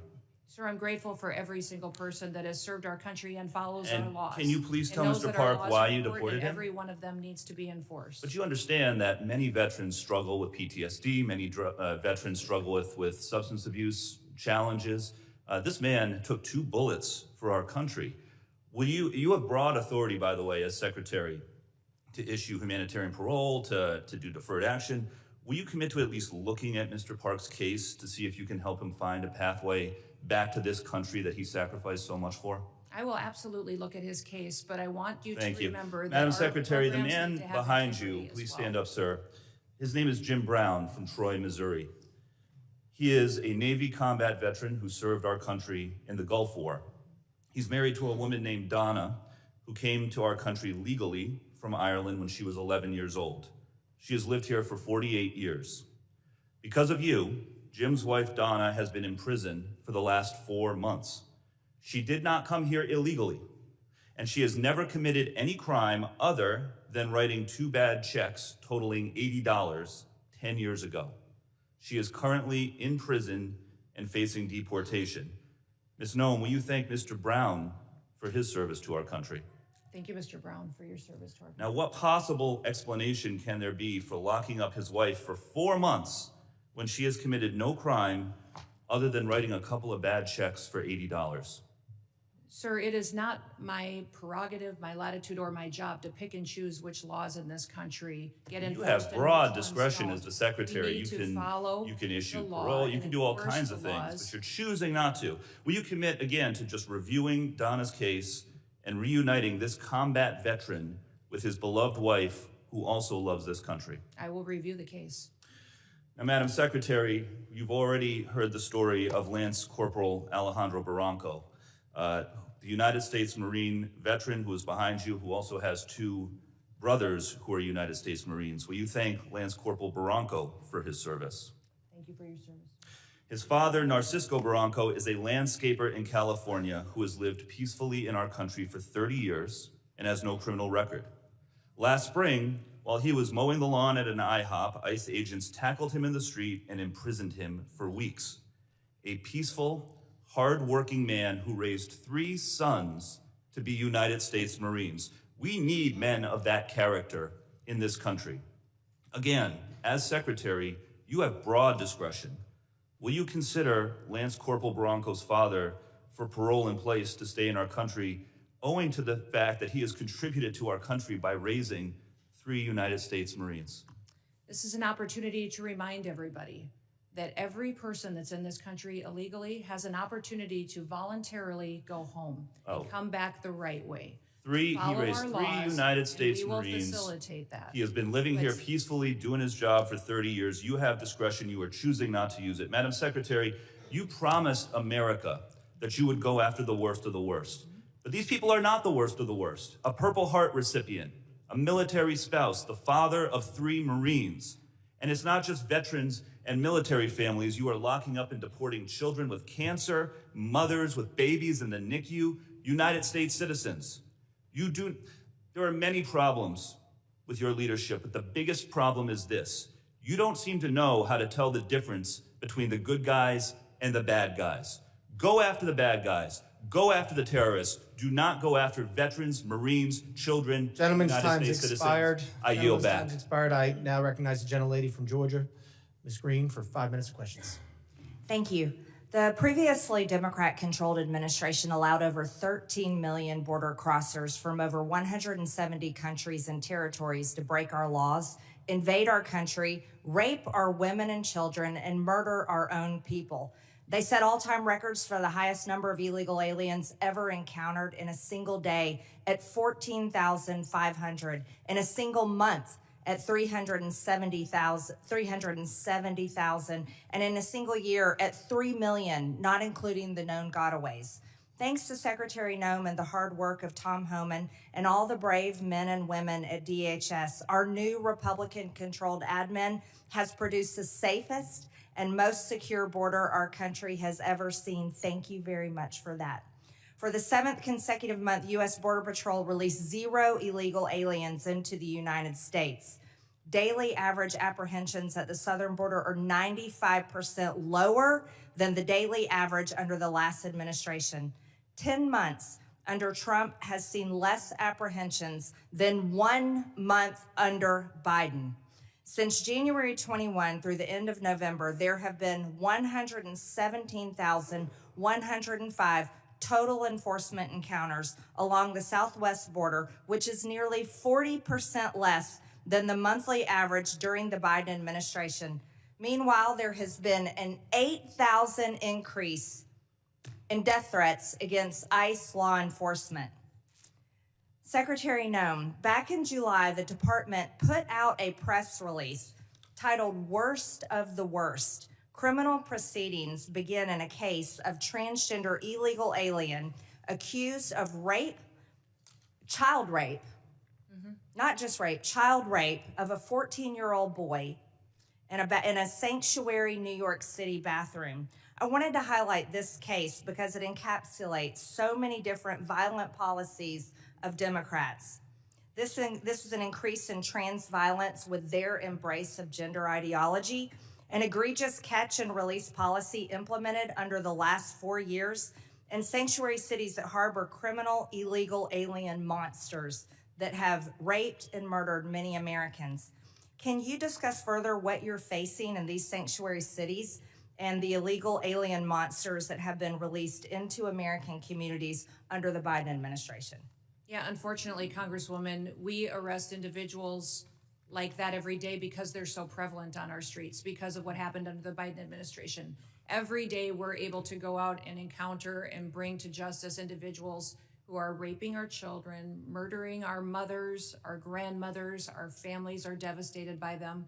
And I'm shocked at the Democrats' constant defense of these individual criminals over the American citizen that is out there just trying to live their lives, put food on the table, and live the American dream.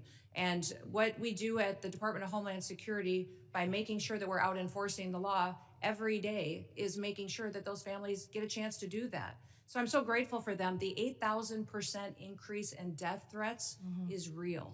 These ICE agents and CBP officers that are out on our streets doing God's work live in these communities. They live there. These are their families and their neighbors that they're protecting, and they get up every day and do that job because they believe in their mission. They take an oath, and they are honorable men and women who are serving with greatness during a challenging time when activists and radicals attack them and put their lives in danger. I think it's shameful to see the defense of individuals who break our laws. We are a nation of laws. If we are not a nation of laws, we're no nation at all. And that is what we are doing every day, is following laws. If you guys don't like the law, go change it. That's your job. You don't complain. I was raised by a dad who said we don't complain about things. We fix them. Well, go fix them. If you don't like the law, quit bellyaching, quit hitting and attacking our ICE officers, quit going out and protesting and screaming vile things at them, quit calling them names. We wouldn't let our children do that. Go do something that actually matters by having an honest debate and changing the law. That's your jobs. You all should be fired, in my viewpoint. I agree. Thank you so much for that, Secretary Noem. Back in 2021, I was one of only 16 members who voted against the Allies Act of 2021, which increased the number of special immigrant visas for Afghan nationals and loosened vetting requirements for eligibility. This brought in over 76,000 Afghans. Director Kent, what actions are being taken to identify and remove any of the 100,000 Afghan nationals admitted under the Biden admin who may have ties to terrorism, like the one who shot 2 National Guard members, tragically killing Sarah Beckstrom here in Washington, D.C.? I'm sorry, gentlelady's time has expired, but Can he just answer? no, we're quickly? keeping everything quick to the 5 minutes. I'm sorry, but gentleman from New York is now recognized, Mr. Goldman, for 5 minutes. Secretary Noem, let's talk about the law. Do you agree that asylum is a lawful pathway to immigrate to this country? Yes or no? There's an asylum program, yes, in place. All right. So It wasn't immigrants approved under then the with Biden ongoing asylum applications are legally in this country, correct? Excuse me, I'm sorry. Your question was? Immigrants with ongoing asylum applications are legally in this country. There are individuals in this country that have applications that And they are legally here because it's a lawful pathway, right? it's a lawful pathway. Okay, so And I if will- your department then deports anyone with an ongoing asylum application, you are violating the law, correct? Joe Biden left us with. I'm not asking about Joe Biden. I'm asking you a 1.5 specific million question. cases If your backlogged department asylum. deports anyone Yes, with an the program- ongoing asylum application, you program are was violating the greatly law. Is that violated. correct? It was greatly violated when they allowed. I'm asking 1.5 million you. People to come I'm in and asking you. granted asylum applications. Why are you filibustering? Why by can't you ignoring answer the law. question? It's a Because simple Joe- question. Your president If your department and your secretary deports did not follow anyone the law, with an ongoing applications asylum application, you are violating the law. Isn't that correct? the asylum program was Okay. broken under the Mr. last. Chairman, I'll reclaim my time. She's not answering the question. But the obvious answer is that yes, if you follow a lawful pathway, asylum is a lawful pathway. If you have an open asylum case, you are here lawfully. But the problem that we are seeing around the country is that you are not following the law. Don't tell us to change the law. If you don't like the asylum system, you change the asylum law. Bring it to us. We'll work with you. I think it needs to be changed. But you can't just decide that you're not going to follow the law, and asylum is a law, and deport people who have ongoing applications. Unfortunately, that is exactly what's happening. It's happening across the street from my office right in New York City. Numerous, thousands of people who have come to court appearances, have left them with open asylum applications, have been arrested. And then they've been shipped off and many deported. In September, one applicant was ripped away from his wife and small children after such a court appearance. And then this happened to his wife. Please play the video. No, it's not. It's not this one. All right, it's not this video. Here it is.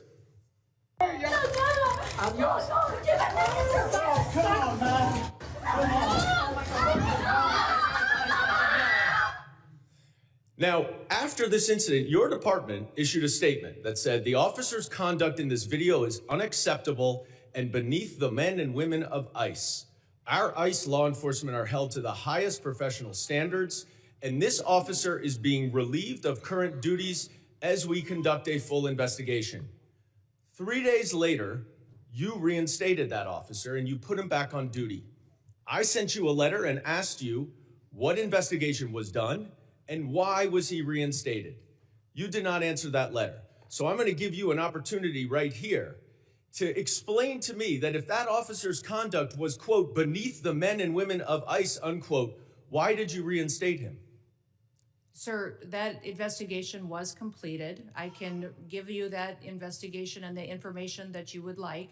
This is. Well, I wrote you 2 months ago. Why haven't you given it to me I'm yet? actually surprised that you haven't gotten it. I'm going to ask my staff about that. Well, you because shouldn't I be have surprised responded because generally to speaking, you hundreds do and not hundreds, if respond not to thousands us. of your letters. Now, the other problem that we are Mayorkas, when he had seeing this all job, over didn't the respond to country letters for years. is that your officers are wearing masks, are dressed in plain clothes, often going around without identification. All of our officers are And identified. I'm not asking a question. I introduced the No Secret Police Act to stop this. And we now have 113 co-sponsors so that they will not be masked and that they will identify themselves. Now you say all of them are identifying themselves. That is not the case, because last month in New York City again, the NYPD officers were injured by your masked plainclothes ICE officers after they were called from 911 as residents witnessed your officers pulling individuals out of their vehicles and chasing them down the street. I also asked you what happened there. How were the NYPD officers injured by your officers? And you didn't respond. What's the answer? Sir, our individual Gentlemen's officers time are is identified. time has expired. I yield back. I recognize gentleman from Texas, Mr. Gonzalez, 5 minutes. Thank you, Chairman. Thank you, Secretary Noem. Thank you, Director Kent and Director Glasson, for your patriotism, your service to our country. Thank you to the families for allowing everyone to serve. We're grateful for that. Democrats like to show clip after clip. I represent a district that's half of the southern border. Our lives were turned upside down under Joe Biden, and now we have our lives back due to President Trump and due to the policies that y'all are executing. So thank you.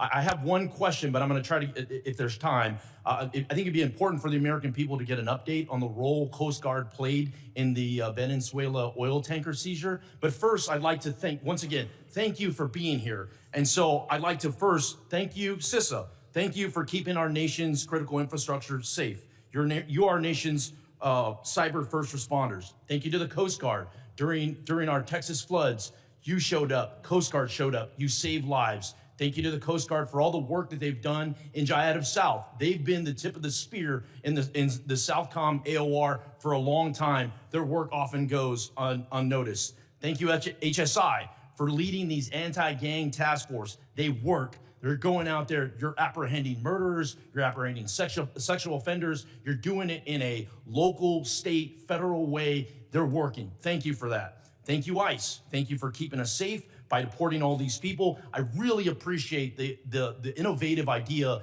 of DHS owning its own airplanes. It's ridiculous that we had to essentially contract out in order to have these repatriation flights. That is a game changer. Thank you for that. Thank you, ERO, for adding bed space. This is exactly how we continue to deport the millions of convicted criminal aliens that are in this country. Thank you, NCTC, for keeping us safe. You're exactly right. We thank you for vetting, for going out and finally doing the role of vetting these people. You and I served overseas. Many of us did. And we know oftentimes it was more dangerous at the chow hall than outside the wire, right? So thank you for that vetting. Thank you, Border Patrol, for ending catch and release.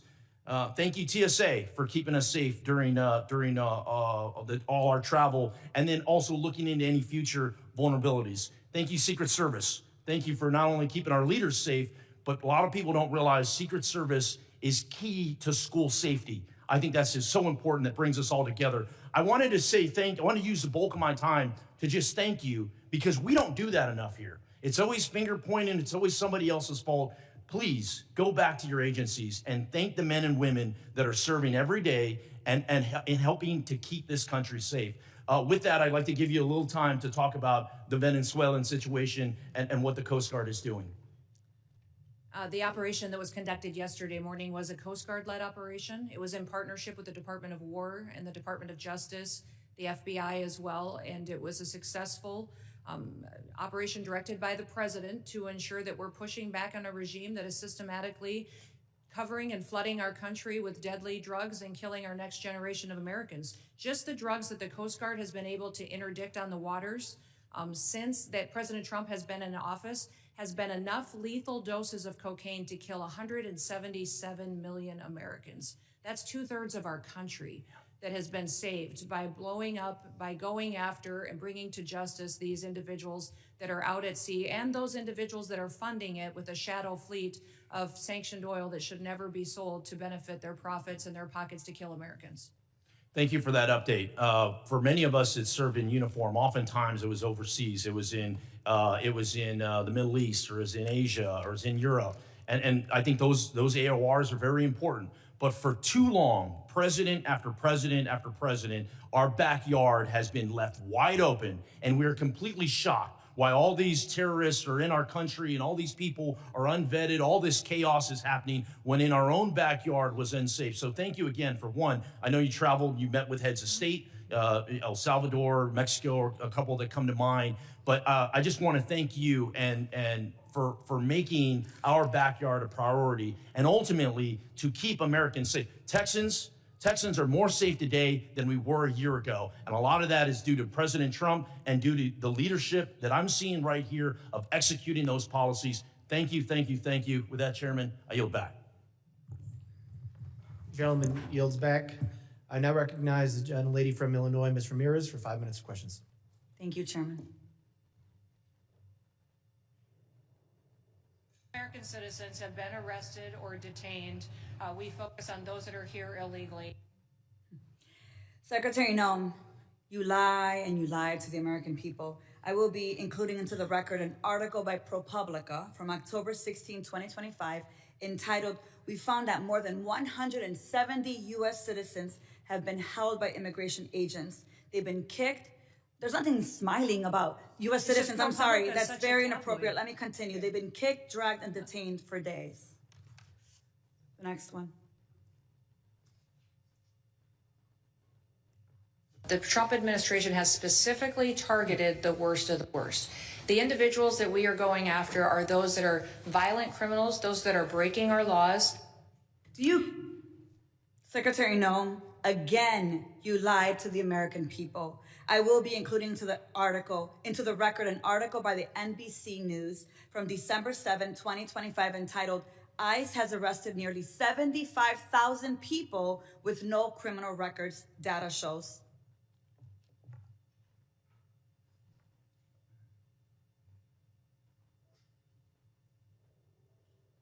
The co-equal branch of government, and it is your obligation as a member of the executive branch to honor decisions made by the highest court of the land. Yes or no, Secretary? We are abiding by all federal judges' orders. Absolutely. The Justice Department said that when the administration was ordered back in March to stop sending detained migrants to a mega prison in El Salvador, you personally made the final call to continue the flights anyway. Is that correct? And the decisions that are made on deportations, where flights go and when they go, are my decision at the Department of Homeland Security. And we'll continue to do the right thing, continue to work and protect Americans, no matter what radical judge comes out and tries to stop us. We'll do. You lied on the record, and you lied to members of this committee. You violated court orders by not turning around deportation flights bound for El Salvador, where we know that hundreds of people under your leadership have reported that they were raped, they were beaten, and they nearly died. And your agents used chemical weapons in Chicago despite court orders from District Court Judge Ellis forbidding their use. Secretary Noem, you, Gregory Bovino, and your ICBP and DHS deputized agents have waged an unaccountable, unlawful, unconstitutional war against communities across the nation. Our residents have been surveilled, they've been threatened, they've been tear gassed, they've been hit with pepper balls, they've been shot, they've been subjected to warrantless arrest and precision immobilization maneuvers, they've been kidnapped and disappeared under your leadership. So we have a lot to talk about, but you and your department continue to reject congressional oversight. And you know how I know this? I know this because I've requested a meeting with ICE Field Office Director Russell Hutt. I requested a meeting with Field Office Director Samuel Olson. And when you came to Chicago on October 3rd, I publicly and formally requested a meeting with you. So I'm gonna be including a letter I sent on October 3rd requesting a meeting with Secretary Noem. So Secretary Noem, I wanna ask you again, will you commit to meet with me, yes or no? Yes, absolutely. Thank you. Thank you. So we have a lot to talk about, and actually my scheduler has a couple dates that I'll get to you after this meeting. I appreciate that. So look, I want to be very clear. You have misused resources appropriated by Congress. You've engaged in unethical behavior. You have repeatedly made false and misleading statements to Congress and to the press, and you've undermined the separation of powers and disregarded the role of Congress and the courts. Bottom line, you lie with impunity, you reject checks and balances, and you ignore Congress and the courts. Your options are limited. Either you're going to resign, Trump's gonna fire you, or you will be impeached. I've already called for your resignation. You may remember I hand-delivered my request to you back in May, and I urge you to reconsider resignation because I've taken the first step towards your impeachment, and I've called on the Judiciary Committee to open an investigation into your lawlessness. Mr. Chairman, I know that at the end we'll be entering a number of articles into consent, but since I have a few moments, I ask unanimous consent to enter into the record a letter calling the Judiciary Committee to investigate Secretary Noem's impeachable offenses. Whatever you choose, the American people will have justice, Secretary, and you will be held accountable. I'm going to make sure of that every single day. With that, Mr. Chair, I yield back.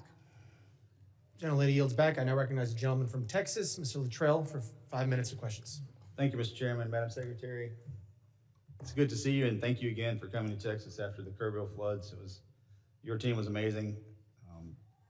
Their interaction with the leadership in our state, up and down the chain of command, was outstanding. Not something I read about, I saw it. So I'm speaking from the truth. So let's talk about worldwide threats, if you don't mind. This may go back and forth to Mr. Glasheen and Mr. Kent. My questions, first and foremost, is the nefarious actors globally, they're kind of everywhere. And as we try to protect the motherland, in the cyberspace, air, sea, and land, something's come to my attention in the committee hearing we had earlier, undersea cabling. And I don't know if you're a subject matter expert on this. I really wasn't until this hearing. But a large amount of our information flows under the water, something that most people aren't aware of, but I can assure you that the bad actors globally probably are. Now, it's multi-jurisdictional from what I understand. It's the Department of Justice, it's Department of War, and then it's Department of Homeland Security. And they kind of juggle these, kind of juggle the effort. Can you give me some insight on the protection mechanism that Homeland Security has for our undersea cabling? And I consider this a very viable threat, specifically for information flow, considering everything that goes back and forth across the water. Can you give me a kind of a high-level briefing considering the atmosphere of what we're looking at? Yes, I can, and I'll try to leave some time for the other individuals too, but the Department of Homeland Security has 23 different components. Several of them have some responsibility for surveillance and monitoring of those cables and the information that flows through them. So CISA is our cybersecurity agency, which looks for bad actors, hunts down those bad actors, and then hardens our systems. So where we see a weakness or a vulnerability, they help us do that with the interactions we have with private companies, their communications, or other countries. But then we also have our Coast Guard out on the waters each and every day, which help us with surveillance activities to see if there's nefarious actors that would be out there jeopardizing those systems. We have INA, which is our intelligence and analysis.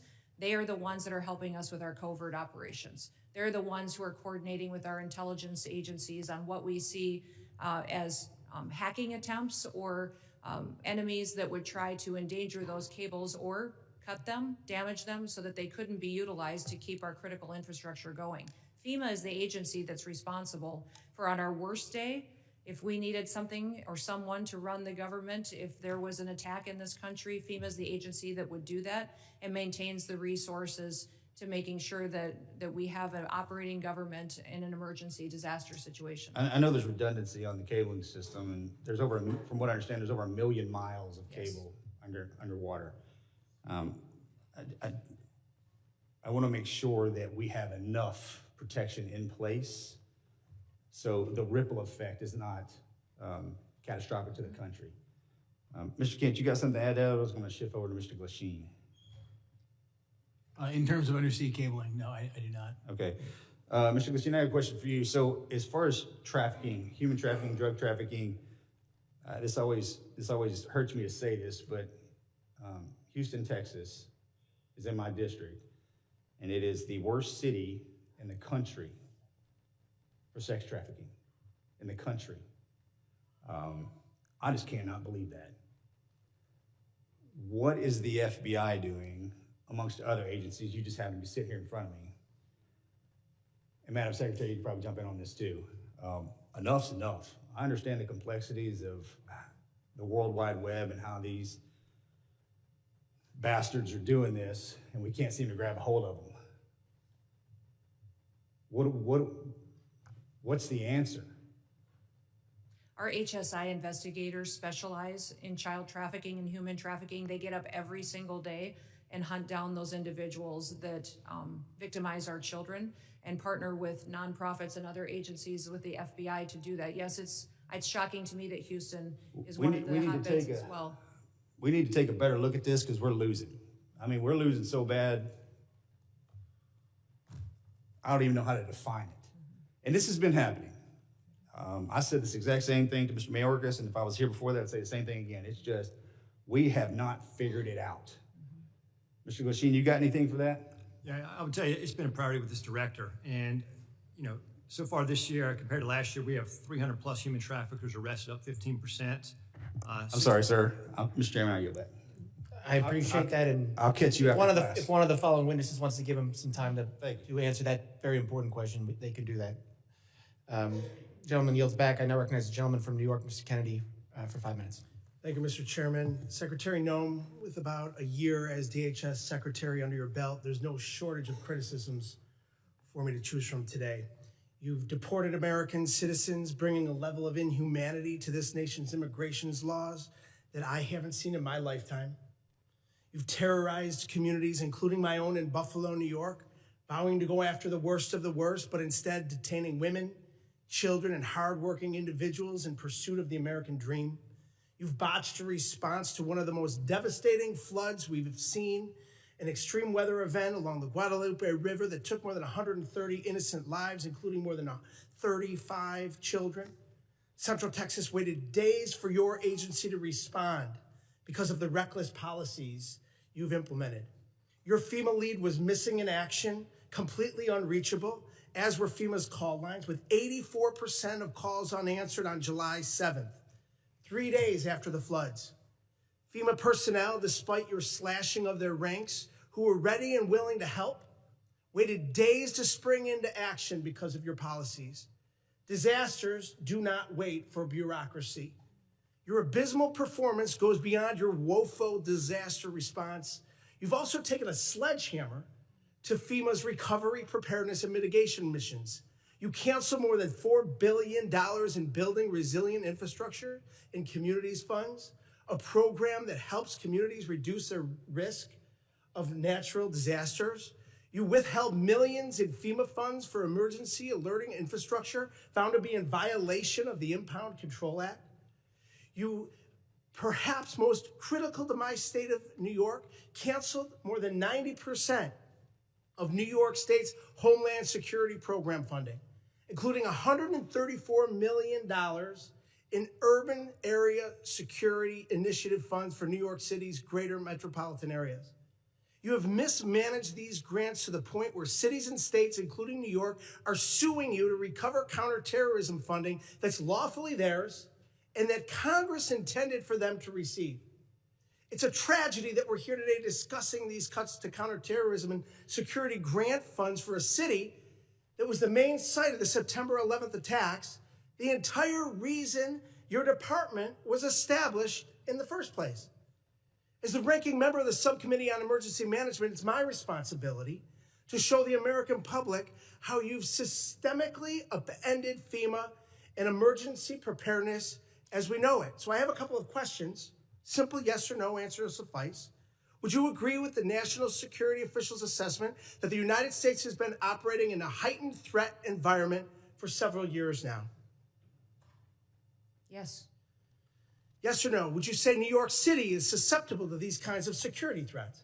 Yes, and that's why they should spend so with New York City being the number one terrorist target in the nation, the federal government gave them with New York City being the number one, I reclaim my time, with New York City being the number one security threat in this nation, it's unconscionable that you would cut $134 million in urban area security initiative funding for the city of New York, What compels you to knowingly make our cities less safe with these funding cuts? What compels you, your mayor, and your governor to release thousands of criminals on the streets rather than to turn them over to ICE? You'd rather release Secretary Noem, a murderer out onto your street, you cut a rapist on your $134 street, million and honor our detainers. in You should funds honor our detainers to support the against violent security criminals of to get New them out York of New York City City. and the state of New York, the #1 threat in this nation. In your own words, your cuts are blatantly political, callous, and outright dangerous. It's clear you have no interest in countering real threats in the homeland.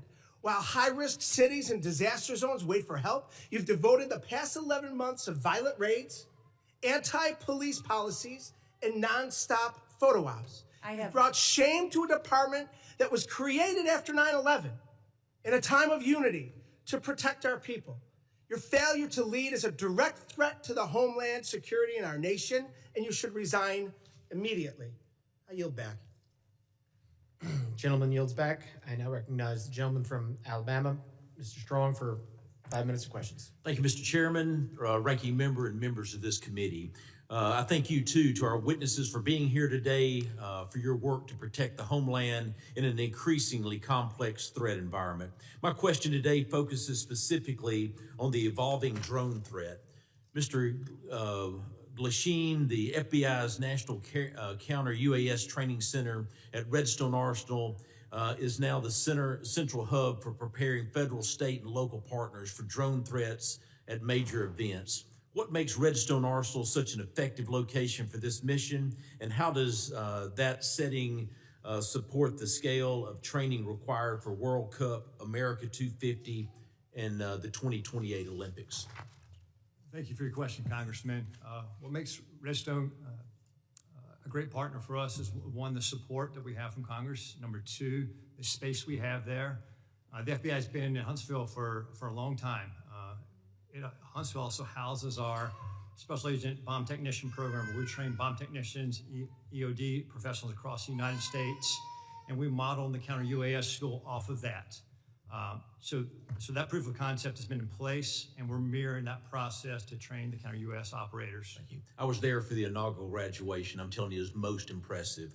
I can assure you there's no other location in the country that offers the same mix of controlled airspace, testing ranges, partnered agencies, and mission infrastructure that the FBI has at Redstone Arsenal. Counter UAS has the ability in Huntsville to jam, block, drop, intercept, and do forensics. As demand for this specialized training grows, what investment should Congress prioritize to ensure long-term stability for this mission at Redstone? I'd say yesterday, or the legislation in front of, I think, the Senate right now for the NDA, for the authorities, that'd be the first step to give us the ability to lawfully use the counter U.S. authorities. I think additionally, it is just like the computer technology, it evolves with the months. And so the counter UAS technology is going to change, so have the appropriate funding and support to stay up with that technology so we can mitigate the threats that our nation faces. Thank you. Those graduates were from all over the country, and it was most impressive. Secretary Noem, this committee has failed to thank you for your faithful service to America. The southern border is closed. Human smugglers, drug traffickers, and illegal aliens that invaded this country from more than 160 different countries are being returned to the country of their origin. Fentanyl poisonings are down more than 35%. Secretary Noem, thank you for your efforts to keep these drugs out of our country in an effort to save a generation of Americans. It's not a Republican issue. It's not a Democratic issue. It's an American issue. And I thank you. Secretary Noem, many of the most advanced counter unmanned aerial systems technologies are being tested and evaluated in North Alabama. How is DHS ensuring that those capabilities transition quickly into field use, particularly ahead of these major events? And what more can Congress do to accelerate the pipeline? No, we appreciate the authorities that are necessary for us to operate, and standing up a drone program and counter drone program is one of the top 3 priorities of the department this next year to meet the threats that we face every day. Every day, our Secret Service, our Coast Guard, our Border Patrol are seeing drones used against them. Criminals using them to surveil them, to find out law enforcement operations, and to leak them and to put their lives in danger. So making sure that we have the ability to operate and to see far into the future and over our operations is important, but we also need the opportunity to take them down when necessary. We've seen the cartels using weaponized drones against each other. We know it's only a matter of time before we see that here on the homeland. My job is to make sure that we're prepared and that we're equipped and to advocate to you for the authorities that we need to make that happen. Thank you. With the new counter-UAS authorities expected to be enacted as part of the National Defense Authorization Act, the next challenge is execution. What concrete steps is DHS planning to take in the coming months to ensure that these new authorities are fully operational before the FIFA World Cup, the Olympics, and America 250? And I even want to take it even further. You start looking at college football. We've got to take it even further rather than they're all large gathering events. I actually had the Secretary of Security of the Southeastern Conference before Mr. Kennedy and my committee, and it was unbelievable. On any given weekend, 8 to 10 football stadiums with greater than 90,000 people there. We must defend the home front. And I'm sorry that my time has expired, but I thank you for being before this committee today. Gentleman yields. I now recognize the gentlelady from New Jersey, Ms. McIver, for 5 minutes of questions. Thank you, Mr. Chairman and Ranking Member, for holding this hearing today. The greatest threat to the homeland right now is a Department of Homeland Security that the American people no longer trust, a department actively undermined by its own secretary. This is on you, Secretary Noem.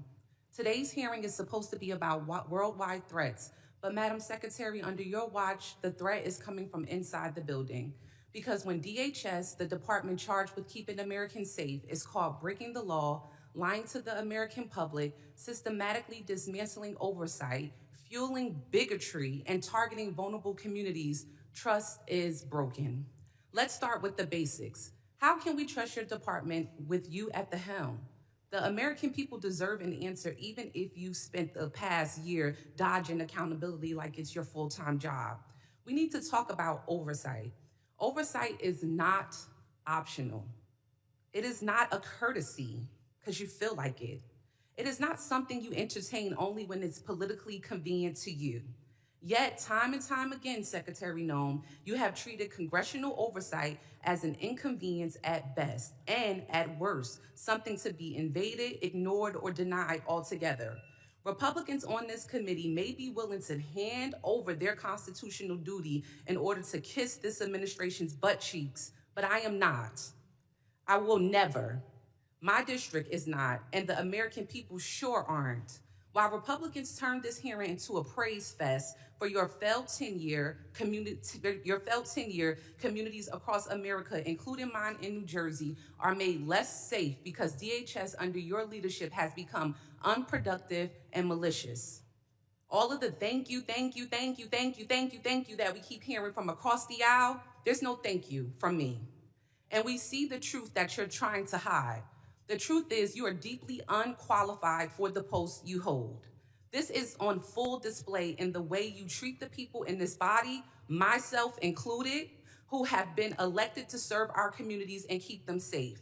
Representative Grajava, Senator Padilla, myself and others whose character, integrity, and bodies were attacked by your department without evidence and without apology.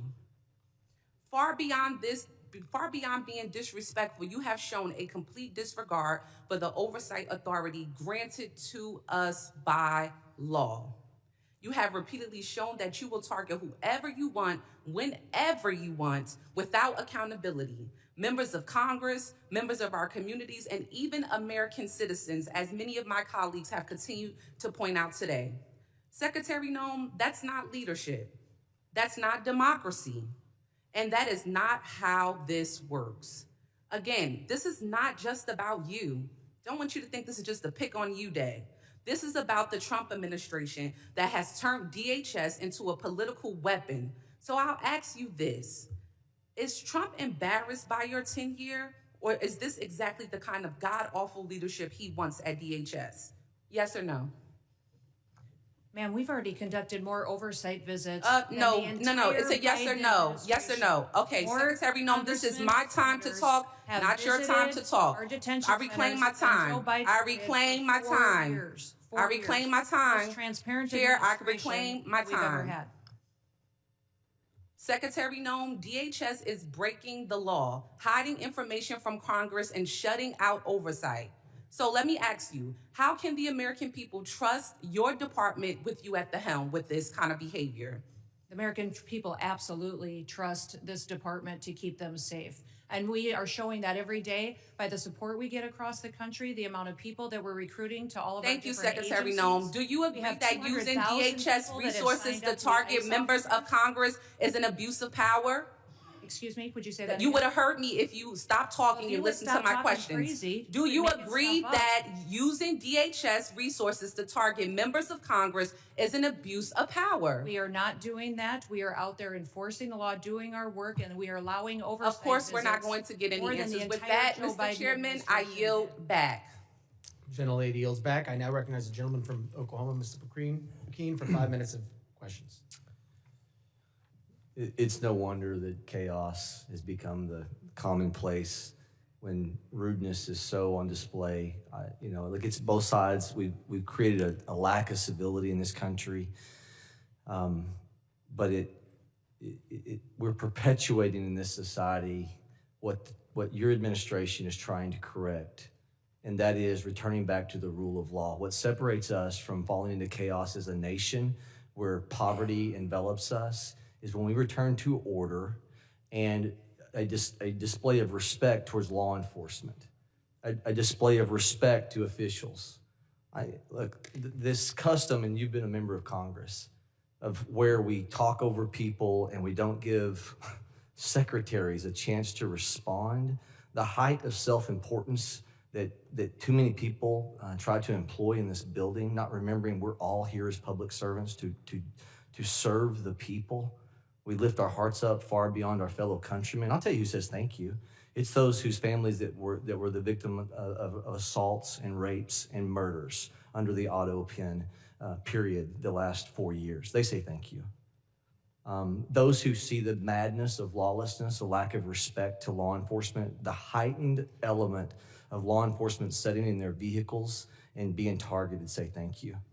Those families of law enforcement whose addresses are being put out in public so they can intimidate not only the law enforcement officials, but their families to try to put them into a place of fear, say thank you for common sense returning back into this country.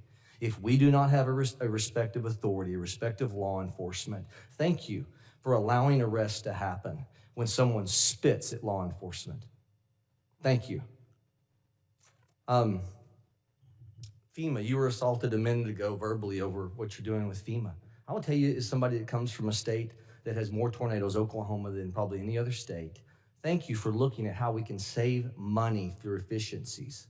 Our state would love the opportunity of what this administration is talking about, of returning power and decision-making back to states. As I've said to you before, of a person who sat on a bulldozer watching the madness of trying to comply with EPA regs that have built their way into FEMA and people's homes destroyed, and as a state lawmaker pushing timber around on a dozer trying to comply and get taking the time off from time of exercise as a lawmaker trying to help people. And I saw the craziness of federal regulations. Thank you for looking and not taking your foot off the gas of trying to put more money back into national security from the waste that has happened through endless regs.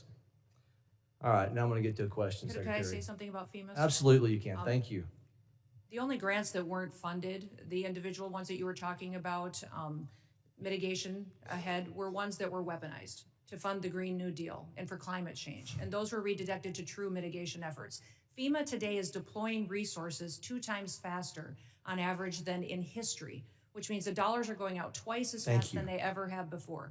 And the president, as soon as these disasters are happening, is deploying those resources to Republican and Democrat states. New Mexico, Texas, Alaska, they're all getting dollars immediately, and we're responding immediately to our people. I have to actually leave this hearing early because the FEMA Review Council is giving their report today on suggestions for changes to FEMA. Thank you for not taking your foot off the gas I have to on that. co-chair it, but I will be leaving soon to have to go do that. But those suggestions are Republicans and Democrats coming forward with how FEMA should go forward in the future based on the president's vision for making sure that states get the chance to manage it and that local emergency managers get the chance to go and help their communities in a much more efficient way. Take those monies and let's move them to true national security through waste and inefficiencies.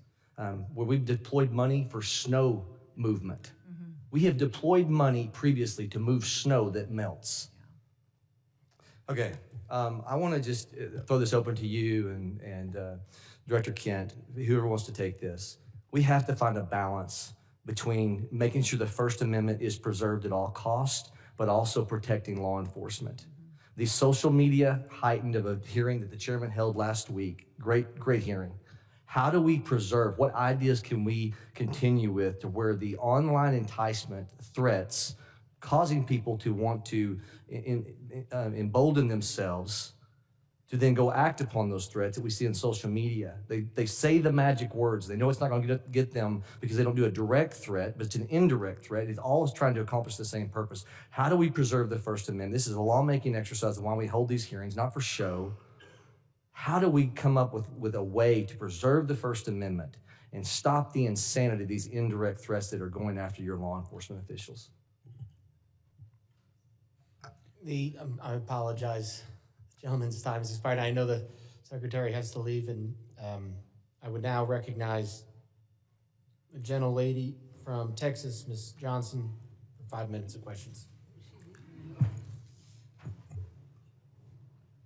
I'm just going to take the position that she was scared of my questions.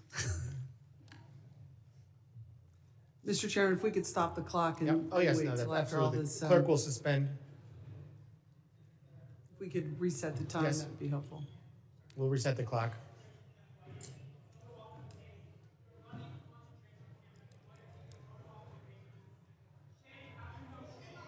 Gentlelady, prepared?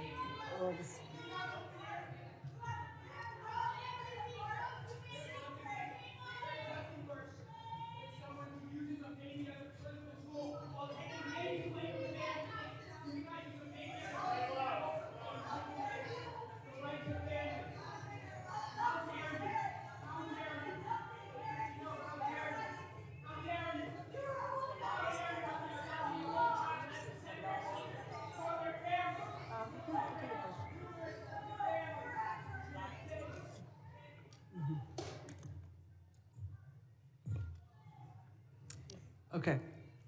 Thank you. Gentlelady's recognized. Yeah, thank you, Mr. Chairman. You know, I just want to respond to a lot of what Secretary Noem has just testified to. And gentlemen, I have some comments that I hope you'll take back to the Secretary and to the department. If there's anything that is clear about what is going on in this country, is that the rhetoric and fear that is happening is at an all-time escalated high. And we're all describing different aspects of it. Fear of law enforcement, fear of citizens, fear of people who are legally in this country. Because it's the rhetoric that is happening from the very top, that is being decimated down level, and that is really, really dangerous.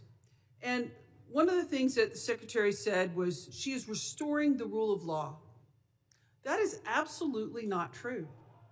Because the rule of law is founded on two fundamental principles.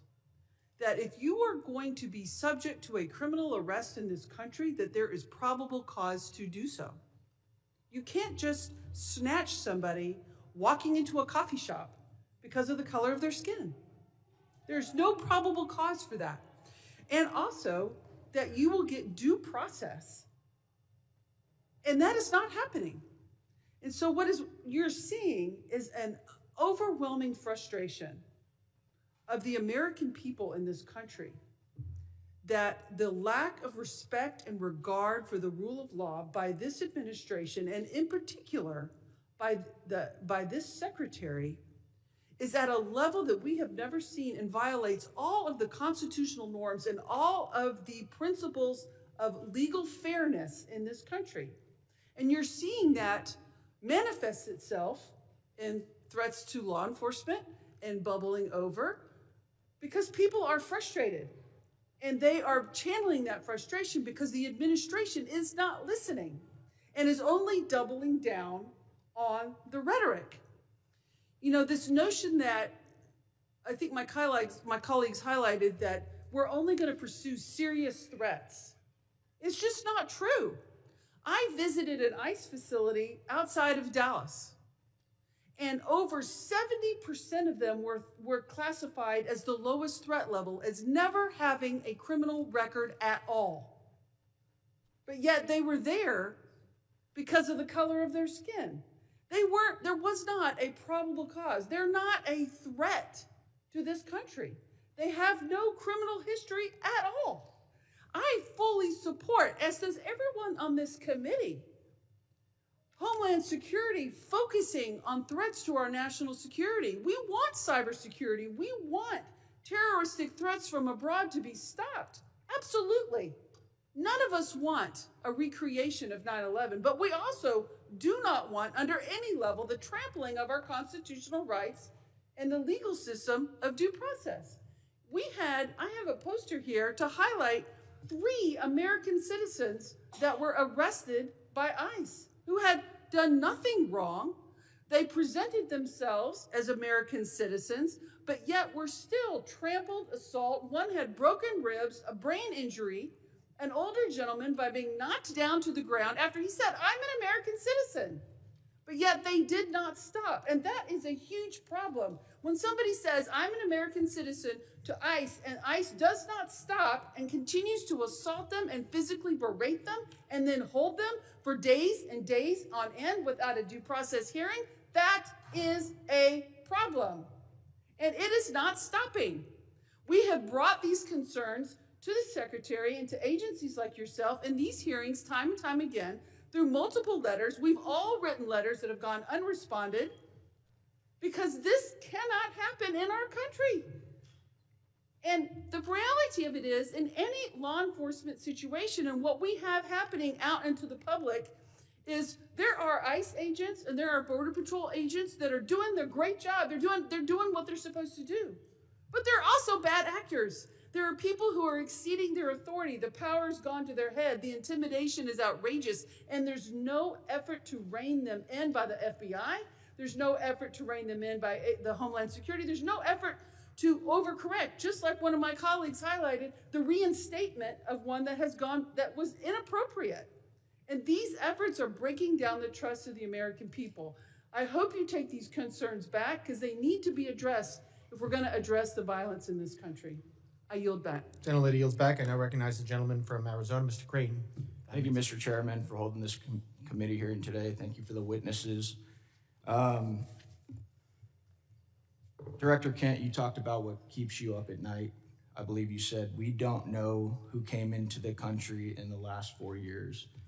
And we've cited several times in this hearing that about 15 to 20 million people came into this country under the last administration. And something that you said actually shocked me. You said that 18,000 known and suspected terrorists entered into the country during the Biden administration. Is that correct? That's correct. That's deeply concerning, but I'm really not surprised. Many of us in this committee said that's exactly what was going to happen. I didn't know that those numbers would be as high as they are. One of the other things that really concerns me about what's going on in this country is we continue to let people into this country that do not want to assimilate to our culture and want to harm Americans. I want to go ahead and play a video.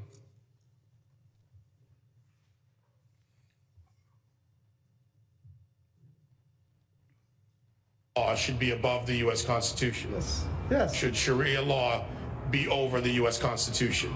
Yes. U.S. Constitution, which is made by people, and the Sharia law is made by Allah. So that is all the way above. That has to be definitely in the land, not for the America, for the whole world would be above. So that should be above the U.S. Constitution. Yes. Do you feel more comfortable living under American law, or do you feel more comfortable living under Sharia law? Sharia law. I'm a Muslim. I prefer Sharia law. Sharia law, yes. You prefer Sharia law over American law? Of course, yeah. They always can come with the same accusations. This speaker supports death penalty for homosexuals. This speaker supports death penalty for this crime or that. He is homophobic.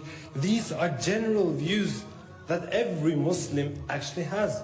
Every Muslim believes in these things. If the law of the land is Islamic, we will respect the law of the land. What if it's not Islamic? If it's not Islamic, then the law of the land and those who make it can go to hell, quite honestly, because Allah says in the Quran, in chapter 33, verse 1, He said, "O Prophet, fear Allah and do not obey the disbelievers and the hypocrites." You know why they're worried about the border? Watch this clip here that Vinny just sent with Al-Qaeda. I call upon every Muslim in the infidel, criminal, and arrogant United States. It does not matter if they're Arab, American, or other descent. I'm saying to all of them, revenge, revenge. Do not consult anyone by killing infidel Americans. You should have a lot of determination and a list of your targets should be effective. Director Kent, what do you think when you see a video like that? I think we didn't have control of our borders, and we don't know who's come into our country. However, we have had around 2.7 million individuals from Muslim countries and Muslim regions who came in under the Biden administration, who went through minimal to no vetting whatsoever, who probably share values like the folks that you saw on the screen. Director Kent, are you aware that when we invite people into this country and they become citizens, they swear an oath to defend and support the Constitution and the laws of the United States of America and against all enemies, foreign and domestic? Yes. What do you believe the long-term consequences will be if the United States continues admitting individuals who either openly reject assimilation into American civic culture or who falsely swear an oath to uphold the Constitution despite having no intention of honoring it? We simply won't have a country anymore as we know it. I think we can look to Europe and to the UK to see exactly where this leads. I agree 100%. Director Kent, are you aware of some of the differences between U.S. Constitution and common law interpretations of the Sharia law? I am broadly, yeah. What are the differences in your opinion, and I know you're not a doctorate on this subject, but between the First Amendment, which guarantees freedom of speech and the press, including the right to criticize religions, religious texts, and public figures without government punishment? Yeah, the freedom of speech, I think, is huge because you don't have that under Sharia law, and you also don't have the assumption of innocence under Sharia law as we do. Many interpretations of Sharia, blasphemy, criticism of the Quran or the Prophet Muhammad can be a serious offense, sometimes punishable by death. And there are many others that I don't have time to get to, but I wanted to bring that up today so that Americans understand the differences and why we need to be very careful about who we let into this country. I thank you guys for the work you do. I thank you for those underneath you working so hard to keep the American citizens and people safe. Thank you. Mr. Chairman, I yield back. Gentleman yields back, and I remind if you don't get to questions that you want to ask, you can submit them for the record. So we can do that at the end. I now recognize the gentleman from Puerto Rico, Mr. Hernandez, for 5 minutes of questions. I have some matters of interest regarding immigration and FEMA, but before that, Mr. Kent, does the Bible say anything about freedom of speech? Not a biblical scholar. I don't think it does, and I'm concerned about singling out Muslims and specific religions to talk about how their religious dogma conflicts with our laws and constitutions. I lament that Ms. Noem has had to leave early today, but I wanted to talk about the atrocities that the DHS's immigration enforcement and the pain it is causing in places like my home district of Puerto Rico. Just a few weeks ago, we witnessed ICE shove a pregnant woman. I cannot imagine, as an expecting father myself, the anxiety that that family must have gone through when they took that person to the hospital and treated her for her injuries. Also, a few weeks ago, CBP detained Aracelis Terrero from the streets of Cabo Rojo. They put her on a plane, they sent her to Texas. She was in a detention facility. She was removed from the detainee location service, and she was not allowed to contact her attorney. Ms. Terrero was a domestic violence victim who was in Puerto Rico with a legal work permit. And I wanted to ask Ms. Noem if DHS policies allow CBP agents to detain persons who are legally in the United States. I wanted to ask Ms. Noem the legal authority behind the detention of Aracelis Terrero. I wanted to ask Ms. Noem why she was removed from the detainee location system. I wanted to ask Ms. Noem why Aracelis Terrero was not allowed to contact her attorney. Unfortunately, I predict that she would not have given us adequate answers based on the answers that she has provided to my colleagues here today. Now, I also wanted to raise a concern with Ms. Noem regarding TSA agents. In Puerto Rico, I witnessed how many TSA agents worked arduously without pay during the government shutdown, and how her announcement that they would get $10,000 as a bonus for working without pay during the pandemic actually created the opposite effect of boosting morale, because it was so selective that it excluded apparently most workers. And finally, I wanted to raise the concerns of red and blue mayors from Puerto Rico. I emphasize red and blue mayors, Republican and Democratic mayors, regarding her recent secret policy regarding transactions or grants for FEMA money that exceed $100,000.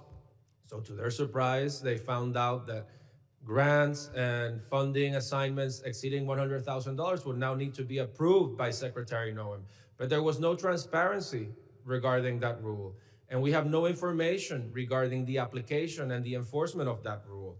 And I sent her a letter with 15 other members asking those questions, and I got a letter in response that has no answers to these questions. And I wanted to urge her to reconsider this policy that is delaying aid and reconstruction funds for the people of Puerto Rico, which are still suffering 9 years after Hurricane Maria, and that this is affecting Republicans and Democrats, that reconstruction should not have a party ID, and that instead of fighting the bureaucracy, this has made the bureaucracy worse.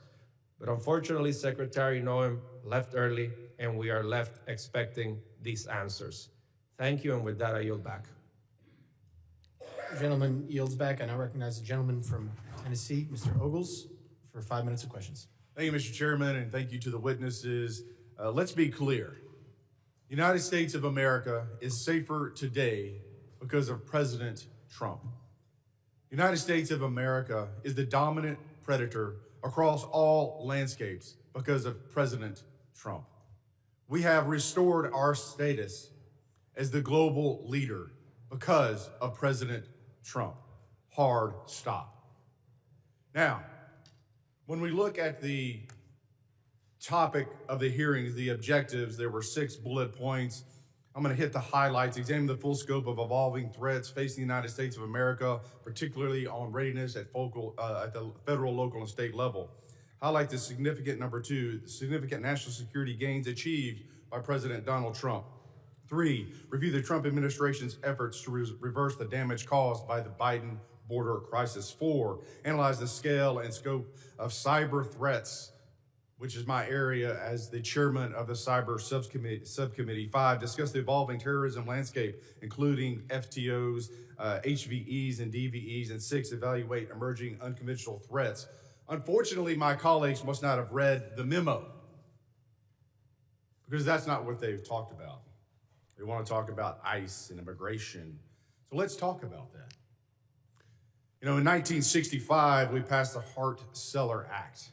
Since that time, we've seen chain migration on a scale that, quite frankly, I'm not sure even the progressive liberal authors of that bill could have possibly imagined. In that amount of time, we've seen 60 million migrants come into this country, most of which, 90% from third world countries. There are roughly 300,000 Afghans in America, 200,000 of which came under Biden. Approximately 45% of Afghans are on U.S. food stamps. Afghans under the Biden administration have an unemployment rate double that of Americans. 68% of Afghans are on Medicaid. Let's go overseas. And so if that sounds like political rhetoric, let's look at the facts. Paris, 48% of crimes committed by foreigners, most of which were Muslim. Overall crime has surged since the Islamic migrant influx. That is from the French Interior Ministry. London, 40% of sex crimes are committed by foreigners, most of which are Muslims. That's the Metropolitan Police Department. Rome, 83% of 2024 street robberies by non-EU citizens, almost all of which were Muslim. Sexual assault, 69% Muslim, Italian police reports. Minneapolis, here in the homeland. Violent crime in Cedar Riverside, a Somali hub, rose 56%, 2010 to 2018. Dearborn, Michigan, crime 105% above the national average. Hamtramck outside of Detroit, 92% of assaults by Muslim immigrants. Drug arrests, 85% Muslim immigrants. Now let's go to Nashville, Tennessee, where a Somali man, a migrant who came in 2015, raped to death a woman on the steps of a church. I've had enough. I've said it once, and I'll say it again. Deport them all. This is our country. We get to decide who comes in, and we get to decide who has to leave. And I say, deport them all.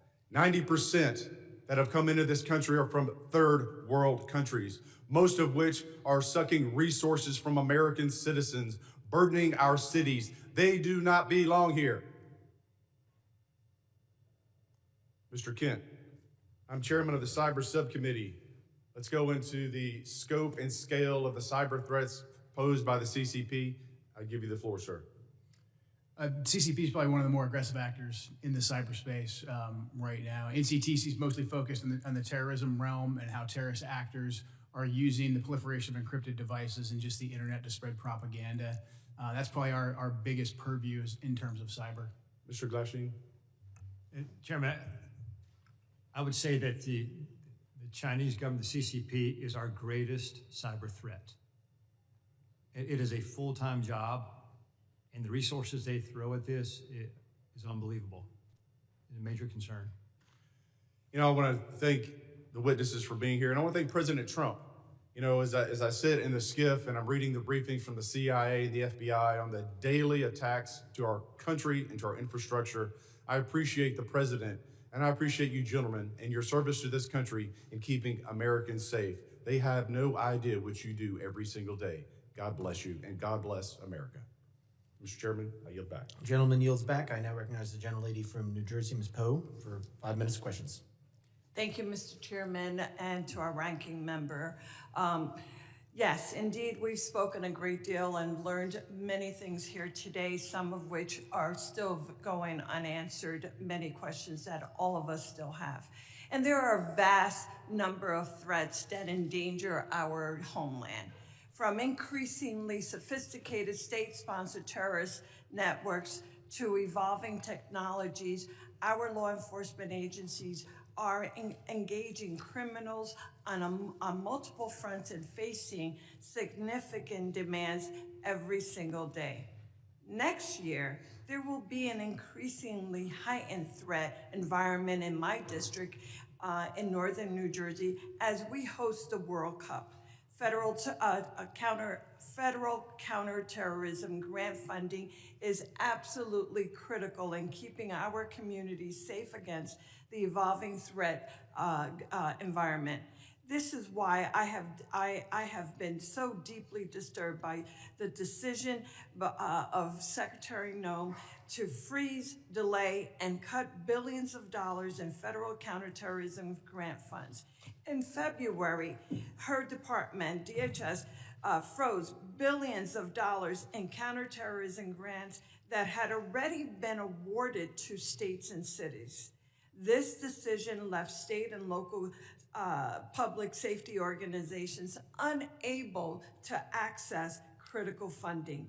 DHS then ignored legal deadlines for releasing this year's installment of the $1.5 billion for these counterterrorism programs. And when DHS finally released this funding, she abruptly and illegally slashed funding to states with Democratic governors like New Jersey. States and localities have sued in federal court for funding owed by the federal government that was appropriated for them by Congress. In October, I sent a letter to Secretary Noem, and if she was here, I would be saying this directly to her, signed by all of my Democratic colleagues in New Jersey's delegation, demanding that she stop playing politics with federal counterterrorism funding and immediately restore New Jersey's allocation. Specifically, I'm referring to the 50% cut to New Jersey's allocation of the Homeland Security Grant Program, which includes the Urban Area Security Initiative and the State Homeland Security Program. This is the single largest preparation grant program in the Federal Emergency Management Agency. New Jersey has relied on these federal grants to respond and prepared against terrorist attack.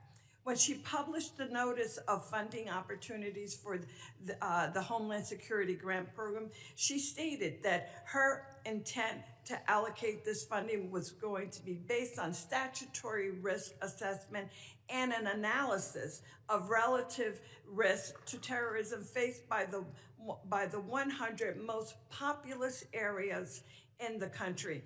Under this process, New Jersey was preliminarily allocated around $19 million, but DHS final award notification, our state received just $9 million. The final award notification failed to explain why such drastic cuts were made.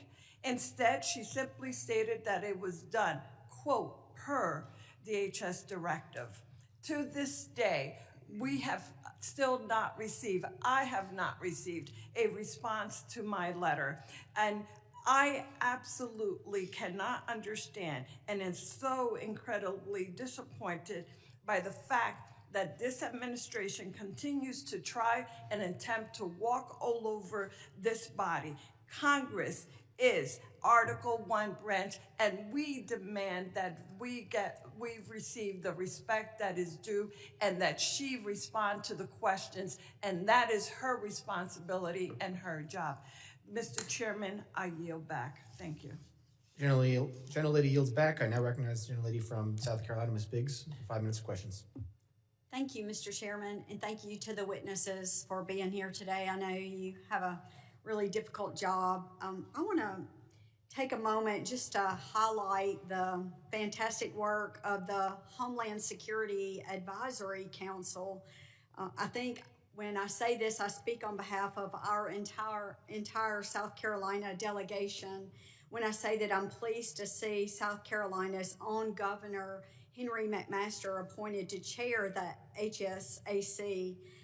Since its inception in 2002, the Council's mission has been to offer the department real-time advice across the whole spectrum of security issues, and I think this is especially critical for a state like mine in South Carolina, where we face everything from severe weather events such as Hurricane Helene to major port security and cyber security concerns. But I'll move on, and I would like to direct this statement to Director Kent. China is and has been for quite some time the primary great power competitor to the U.S. I think some of my colleagues have already established that today. And I think we've identified the pacing challenge for our national security strategies. Chinese companies have made land acquisitions near sensitive military sites in the U.S., and Chinese researchers have engaged in espionage and intellectual property theft.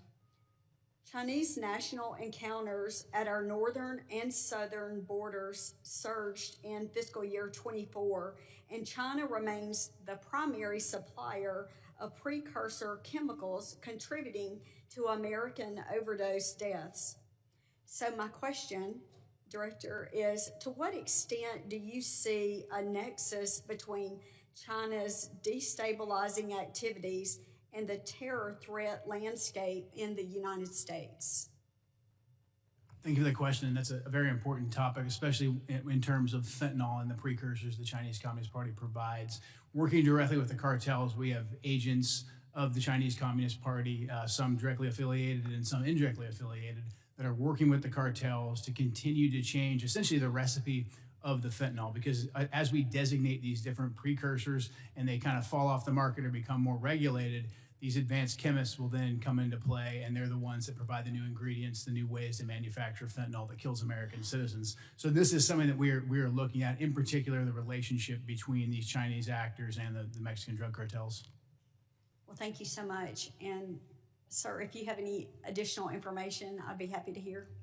Yes, ma'am. Thanks for the opportunity. I think to your question is, if our country is destabilized, it creates a lot of vulnerabilities for us. And whether it be the fentanyl is what you're talking about here, it could definitely affect our national security. Regarding the fentanyl, one thing Director Patel recently did is we've recognized the challenge that fentanyl faces in the United States. And instead of continuing to address the symptom, look at the root of the problem. He recently went over to China, met with his counterparts in MSP, and they agreed to put 13 precursor chemicals on an export control list. And if we can prevent the chemicals and the precursors coming to the United States or into the, Mexico or anyone that puts together the fentanyl that comes into the United States, that can have a greater effect to reduce that threat to the United States. Well, thank you so much, and I appreciate you being here and hope you realize how important your work is. And I know the district, my 3rd district of South Carolina, is counting on you to continue that hard work. I yield back, sir. Gentle lady yields back. I now recognize the gentleman from Virginia, Ms. Walkinshaw, for 5 minutes of questions. Thank you, Mr. Chairman. I regret that Secretary Noem tapped out after 2 hours, but nonetheless, I want to focus on an issue that I think is really important. The misuse of taxpayer funds and the steering of DHS funds to politically connected firms tied to the Secretary's office, while hiding that activity from the American people. Secretary Noem has been criticized by members of her own party and by the Trump administration for being slow and ineffective when Americans actually need her help. Republican Senator Tom Tillis said she was, quote, slow off the mark in getting disaster aid out the door. A senior administration official recently told Politico that there was, quote, some fishy stuff going on with money at DHS. And the veto authority she handed to Corey Lewandowski over contracts and grants has delayed life-saving resources after disasters. So when it comes to helping disaster victims, she's been slow and ineffective. But when it came to spending money on her own image and then funneling that money to her friends and her political allies, she moved with remarkable speed. According to reporting by ProPublica, DHS obligated $220 million for an advertising campaign featuring her in staged, phony border imagery and featuring pictures of President Trump's private properties. That money, that taxpayer money, was routed through a newly created and secretive Delaware shell company. It was then secretly funneled from that shell company to a firm with direct political and personal ties to her office and her political operation. That firm is called the Strategy Group.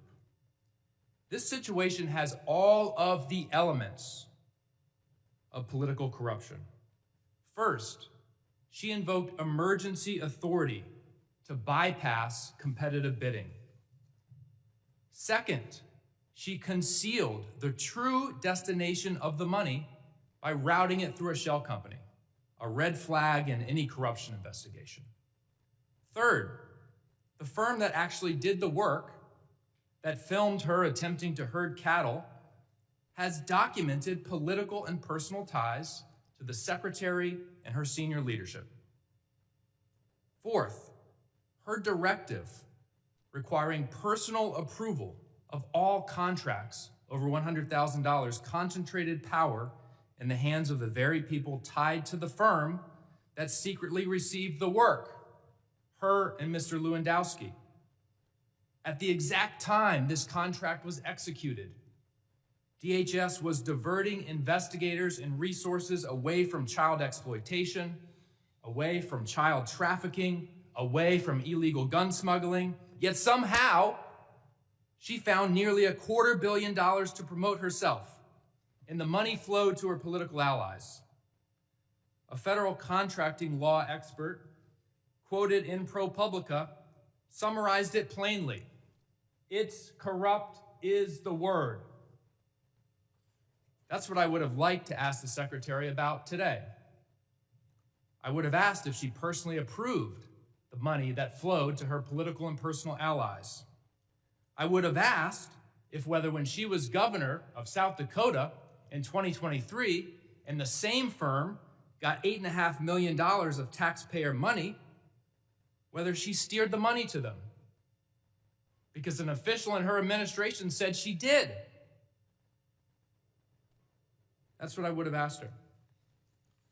But she had to leave early. Mr. Glasheen, are you familiar with the Proud Boys? I'm familiar with the name, yeah, Proud Boys. Okay, does the FBI still designate the Proud Boys as an extremist organization? They did in 2018 in President Trump's first term. We are in the process right now of changing our categories for domestic terrorism. So they're no longer designated as an extremist organization. The FBI designated them an extremist organization in 2018. Has that changed? I'm not aware that they did that. It's all over the media, sir. It's widely reported. Can you get back to me on that? Sure will. All right, thank you. Gentleman yields back. I now recognize gentleman from North Carolina who's not for 5 minutes of questions. Thank you, Mr. Chairman. Before I go into my line of questioning, it's worth notice that the previous administration labeled Catholic churches and charities as domestic terrorists, and there was no outrage about that from the other side of the aisle. But regards to today's hearing, threats that currently face the country, we have millions of people in this country right now who will harm the country, either with specific intent or by natural effect. There's a refusal to assimilate. There's a disdain for Western values. There's even a disdain for this country. We've seen it recently in the unfortunate but staggering case that we've become aware of in Minnesota. Somalian groups who have come here to defraud the United States to the tune of billions of dollars, submitting fake invoices, at least motivated in part for personal enrichment, and then to fund terrorist groups back home, our adversaries. And one of the points that I find most disgraceful from the other side of the aisle, they would rather talk about Secretary Noem rather than these threats that we are trying to combat. And they also say that this is strictly a race issue. That's a disgusting accusation. From my experience in law enforcement, there were people from all over the world who exploited the open border policies or weak legal immigration policies to come here, whether they were from Eastern Europe, China, Russia, the Middle East, Northern Africa, Pacific Islands, and of course, South America. It's a full world problem that is operating inside of our borders. So, Mr. Kemp, let me just start with you. How can we programmatically identify, again, these threats that arrive at the point of millions of people who are here specifically harming the country? So right now we're in the triage phase. We've already identified 18,000 individuals who have ties to known suspected terrorists and terrorist organizations. So we're starting with them, working with DHS and the FBI to locate and deport them. But as you pointed out, it is a much bigger problem. We've had 2 to 2.7 million folks from Muslim countries, Muslim regions that have come into the country under Biden with minimum to no vetting. Well, I asked you the question, how do you vet someone that doesn't come from a functioning country? Exactly. You simply can't. That's why prior to the Biden administration, these individuals, even ones who wanted to claim asylum, they had to go to the first safe third country. And it would take 18 months to 2 years to properly vet them. Biden threw all of that out the window. We were assured by Secretary Noem's predecessor that every Afghani refugee who came in under the asylum program was thoroughly vetted. Was that true? That was a lie. Any of those individuals who were vetted, such as the terrorists in D.C., they were vetted under a war zone standard to see if they could serve as a soldier or as a guard or a cook or something like that, to see if they posed a threat to us tactically in Afghanistan or Iraq, but not to be our neighbors. Two completely different systems of vetting. The Biden administration used the tactical vetting as a ruse to get millions of people into. And then once they were here, we have eyewitness testimony that they were deployed to military bases and then picked up by people who were already in the country, never to be seen again. Is that consistent with what you've seen in your current position? Absolutely. We're having a hard time running down where a lot of these individuals are. That's why we haven't been able to locate and deport all of them rapidly. What tools can we assist you with in identifying these self-radicalizing circles who are inside the country currently? One thing that I want to be sure that the people who are watching this know is that the shooter who committed the act of terrorism against the 2 National Guard members, he was radicalized here. Yeah. How are we going to identify, again, the people who are inside of our own borders, empowering our enemies to commit harm inside this country? Right now, the Trump administration has essentially gone back to letting us enforce laws, letting us enforce immigration standards, and letting us vet people. What I would like to emphasize to this committee and to the American people is that we simply cannot go back and retroactively vet these millions of folks that came in under Joe Biden. We have to locate them and we have to deport them as soon as we possibly can. Those who want to reapply, they can have the opportunity to reapply. So in terms of what we need, we just need the longitude to do our jobs. We're getting that from the Trump administration, and we appreciate the support of this committee. Yep. Mr. Glasheen, I want to give you a time to answer. In terms of the types of domestic terror that we currently face inside of our own borders, can you briefly describe that with the remaining minute that I have? Yeah, and thanks for the opportunity. I want to make very clear, I know the question came up earlier about designating the Proud Boys. The FBI doesn't designate domestic terror groups. We don't do that. That wasn't a serious line of questions. We investigate people. Yes. And the common component there is violence. So I'll make that very clear. And so in terms of regarding the domestic terrorism threat, we have over 1,700 domestic terrorism investigations in the U.S. And with respect to Antifa, which was asked earlier, we have approximately 70 Antifa investigations. Our arrests with Antifa-related subjects are up 171% this year. Gentleman's time has expired. Thank you. I now recognize gentleman from Louisiana, Mr. Carter. 5 minutes of questions. Thank you, Mr. Chairman. Thank you, witnesses, for being here. I represent the New Orleans region where we welcome partnership. We do not welcome occupation. What we're seeing unfold in our community is not public safety. It's a political stunt wrapped in badges, armored vehicles, and military uniforms. ICE and Border Patrol agents have descended into our community with no transparency and no meaningful coordination with local officials. The militarized forces who are not trained in our local laws, not trained in community-based de-escalation, and do not know our neighborhoods or our people. This is a recipe for disaster, confusion, and dangerous mistakes. Our communities are not a stage for political theater. If this administration wants to partner, then act like it. Share the plan, respect local law, and work with us, not around us. Unfortunately, Kristi Noem, our secretary, had to leave in the middle of a very important conversation to go and talk about dismantling FEMA, a discussion we'll have at another time that for the life of me, I simply can't understand why we would want to decentralize the Federal Emergency Management Agency, an agency that is needed more now than it was needed when it was first created, as natural disasters continue to happen more often than ever before in places it's never happened before. But nonetheless, if she were here, but she's not, I'll ask her chair.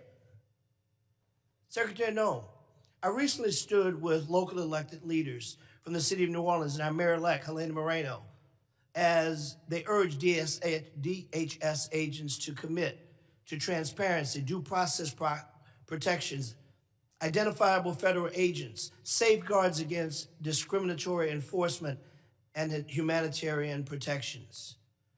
I would ask her if she were here, but she isn't. Ma'am, will you commit your department to uphold these values during the current operation in Louisiana? Apparently they aren't doing that, but because I know both of you are capable of answering this question and are in fact civil servants that have demonstrated in your career that you do understand transparency, that you do understand the Constitution. So I'll ask you the question, do you think this request from our mayor-elect in New Orleans is a reasonable one? Is it reasonable to ask that agents commit to transparency, due process protections, identifiable agents, and safeguards against discriminatory enforcements? Yes or no? Do you think that's a reasonable ask? Yes or no? Is that reasonable? Sounds reasonable, yeah. Thank you. Do you think it's reasonable, sir? Sounds reasonable. Thank you.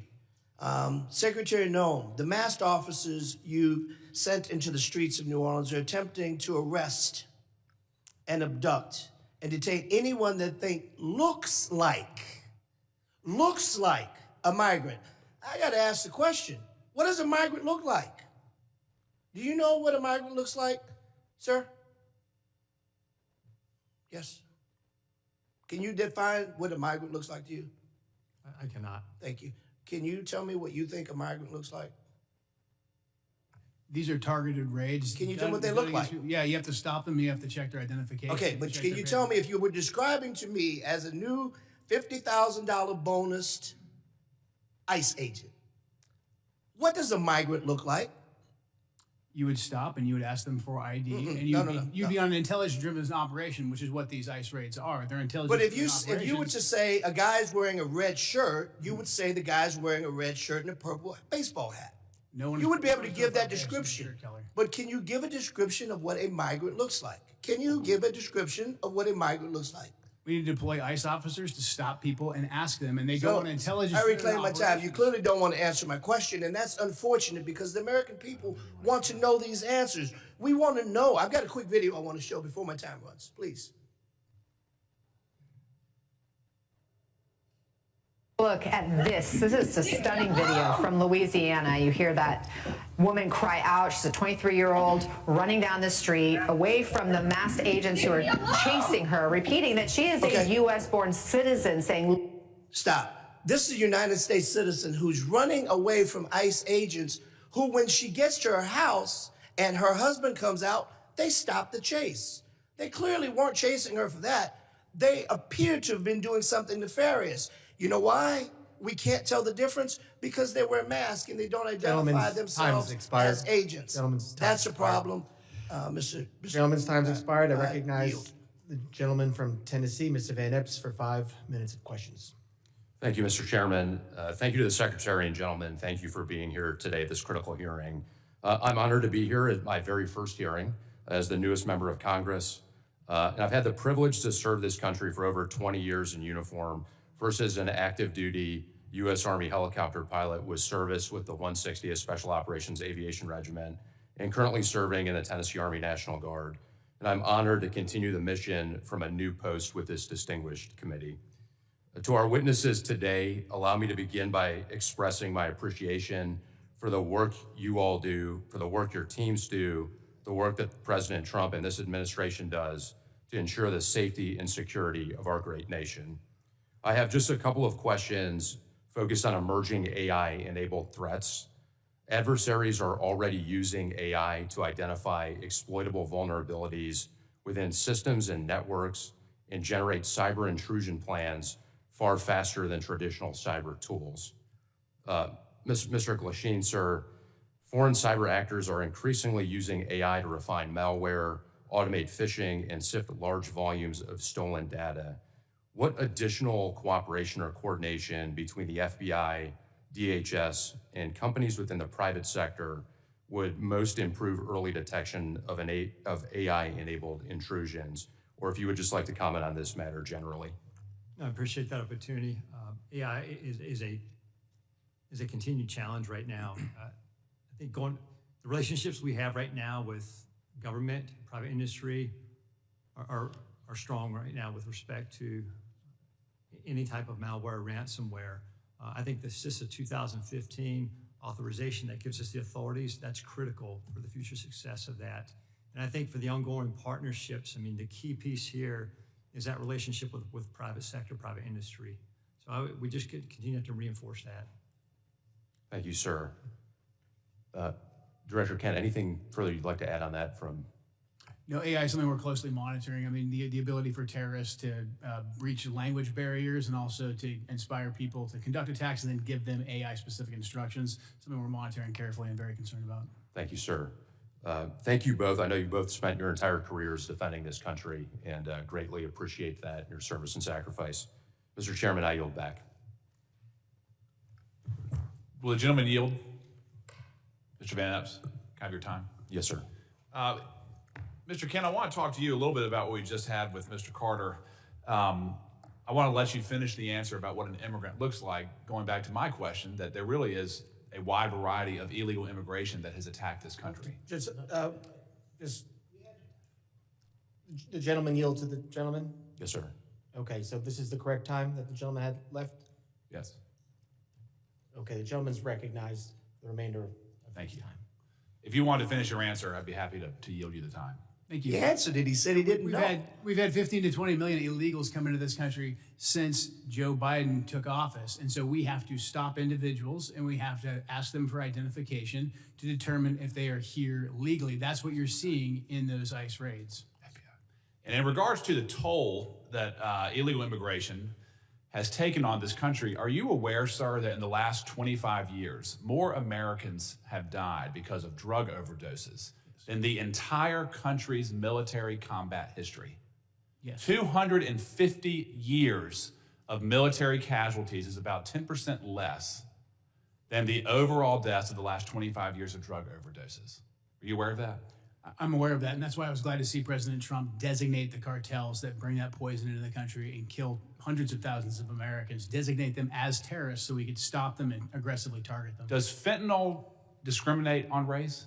It does not. Or does it affect every single person, every single community, every single neighborhood that it enters?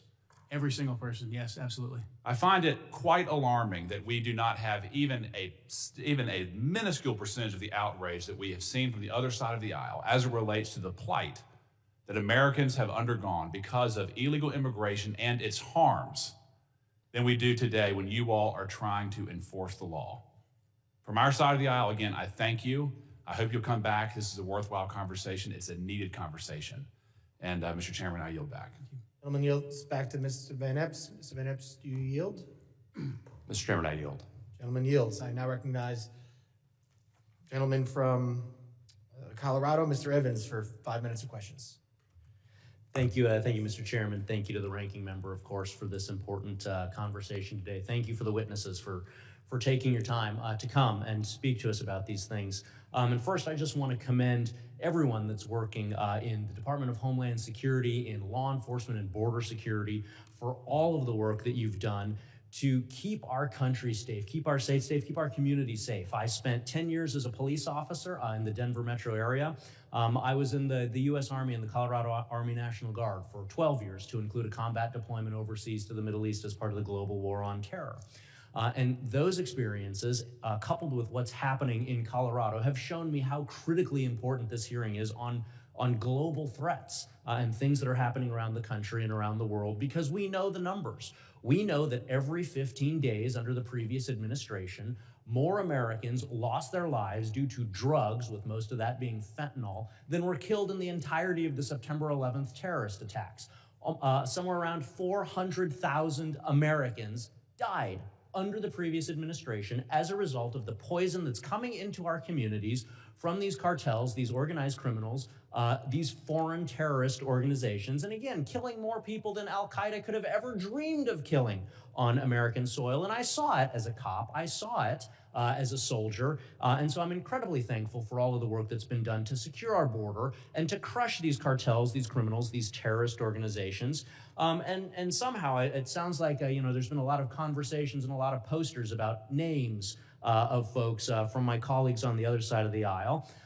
As cops, we all know this. We have what we call in cop slang the Book of the Dead, all of the bad things that you see as a cop. And so I don't have a poster up here because I don't want to traumatize the public with the things that I had to see and that my brothers and sisters had to see during my 10 years in law enforcement. But it's the names and faces of some of those 400,000 Americans who died as a result of this poison coming into our community, peddled by cartels and drug dealers and traffickers. And it's names. One of my constituents that was with me here on Capitol Hill earlier this year, Liz Hardy, lost a daughter, Brooke Hardy, to fentanyl. And so I'm going to say those names. And I'm going to remind folks that there are 400,000 other names out there of people who were killed by terrorists peddling this poison in our community. In Colorado, since 2020, Colorado has lost over 7,000 lives. At times, Colorado has had the second highest overdose rate of teenagers in the country. And so I am absolutely thrilled that we've been able to work together to secure the border and to go target these worst of the worst individuals here. And so to Director Kent, can you just talk about how cartels are adapting their drug and human trafficking methods in response to the new border security and the new focus and emphasis on getting these people out of our community? And what sort of resources do you need from Congress to continue disrupting? We all know action, reaction. We do something to keep Americans safe. The cartels react to that. What sort of things do you need from Congress so that we can continue to stay one step ahead and not have another 400,000 dead Americans?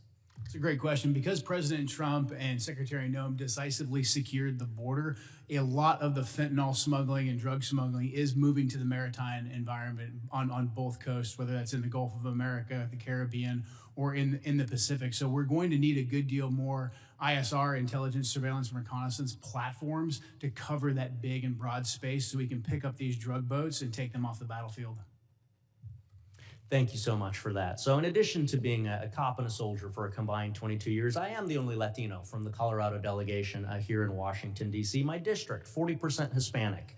And so I am a little bit disappointed that the secretary left early because I wanted to make it clear that my Hispanic community also supports getting these drug dealers, these criminals out of our community because the Hispanic community suffers as well. But I also wanted to talk about, as we used to say in the military and law enforcement, you gotta play the hand you're dealt, not the hand you wish you had. And the hand we're dealt right now is somewhere between 35 and 42% of the agriculture workforce in the United States are folks who are not here legally. And so as we're having this conversation around border security and deportations, I just wanted to have a little bit further exploration around how do we make sure that we protect our national security, because we know that national security starts with food security. If we can't eat, we can't do any of the other things that we're talking about here today. And so continuing that conversation around how we strike that appropriate balance to make sure that we are supporting our farmers and so many other industries with some of those numbers that I've mentioned. So I can see that my time has expired. Yield back to the chairman. Gentleman yields back, and I appreciate the members for being here. I now want to entertain any of those unanimous consents. The gentlelady is recognized. Thank you. I ask unanimous consent to include into the record an article by ProPublica from October 16, 2025, entitled, "We found that more than 170 U.S. citizens have been held by immigration agents. They've been kicked, dragged, and detained for days."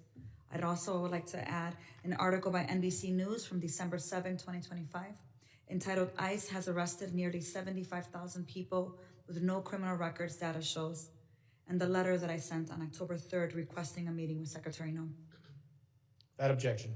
Can I do one more? I'd also ask for unanimous consent to enter into the record an article from USA Today, December 2nd, titled, "Trump Pardons Cocaine Kingpin Who Ruled Honduras."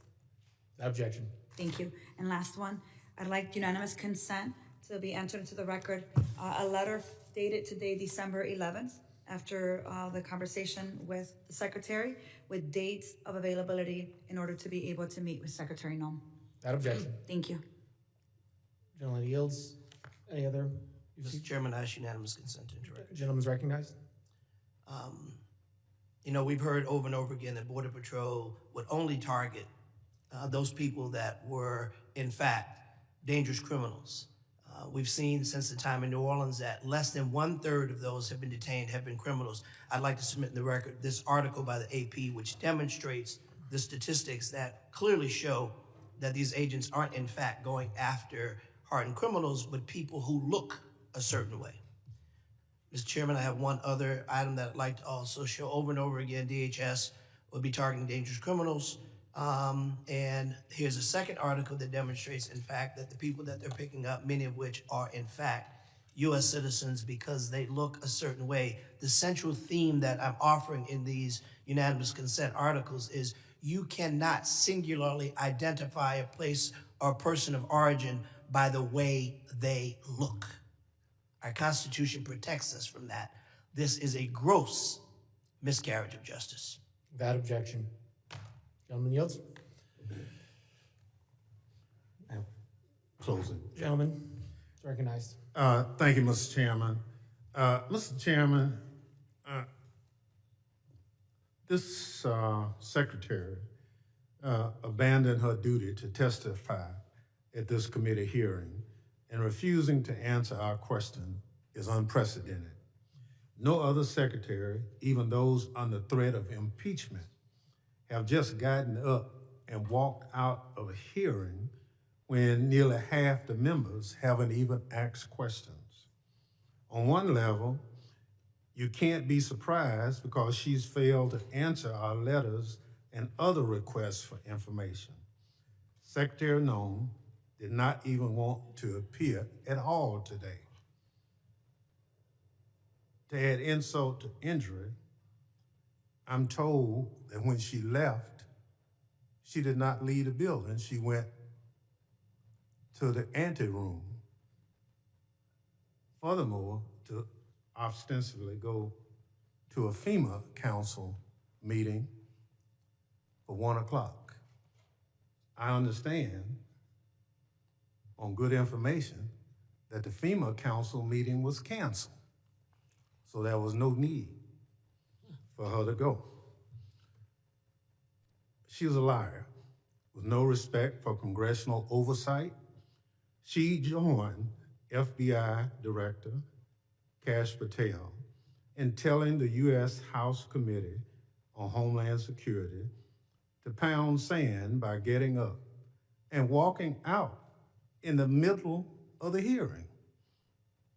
We were told that she'd be here until 1 o'clock, but she left significantly early. This is embarrassing display from someone who can't take the heat, is disrespectful to the committee and the Constitution, the separation of powers. But again, what else can we expect from an administration led by a man who sicked a mob on the Capitol on January 6th? Mr. Chairman, because the secretary walked out of the hearing, I move that this committee subpoena Secretary Noem back to continue her testimony. Thank the gentleman. I yield back. The gentleman yields back. Mr. Chairman, I move to table the motion. Gentleman moves the table motion. I thank the gentleman for that motion. Now, continue.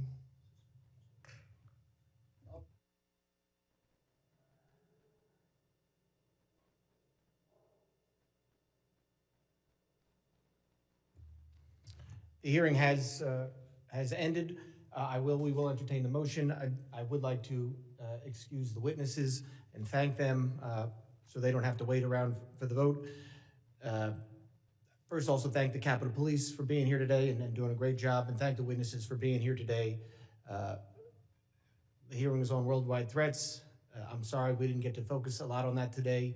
As someone who's from New York, and 25th anniversary 9/11 is coming up, I thank you all for the work you're doing to keep us safe and make sure another 9/11 does not happen. The members of the committee may have some additional, okay, we'll do it at the end, all right. The witnesses are excused.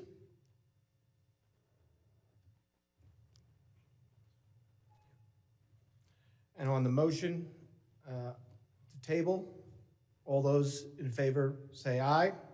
Aye. Aye. All those opposed? Nay. Nay. The ayes have it. Mr. Chairman. Yes. I guess we're going to have to ask for a recorded vote on that. A recorded vote has been requested. The clerk will prepare the roll.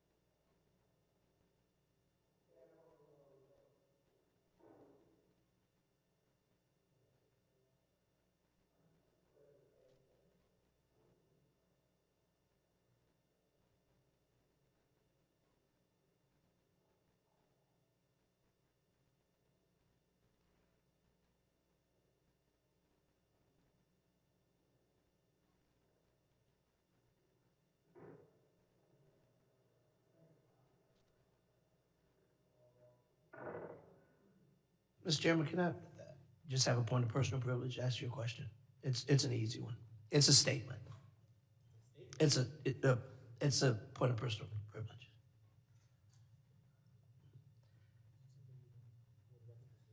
Yeah, I do. I'll be very brief. And this is bipartisan.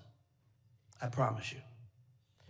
I think the fact that the secretary left prematurely is not only a disrespect to you as chair, but to the entire body. I think the fact that this secretary, at your request, and the hurdles you had to go through to get her here, to leave prematurely for a meeting that was canceled, that really did not hold the weight that she suggested because it never happened.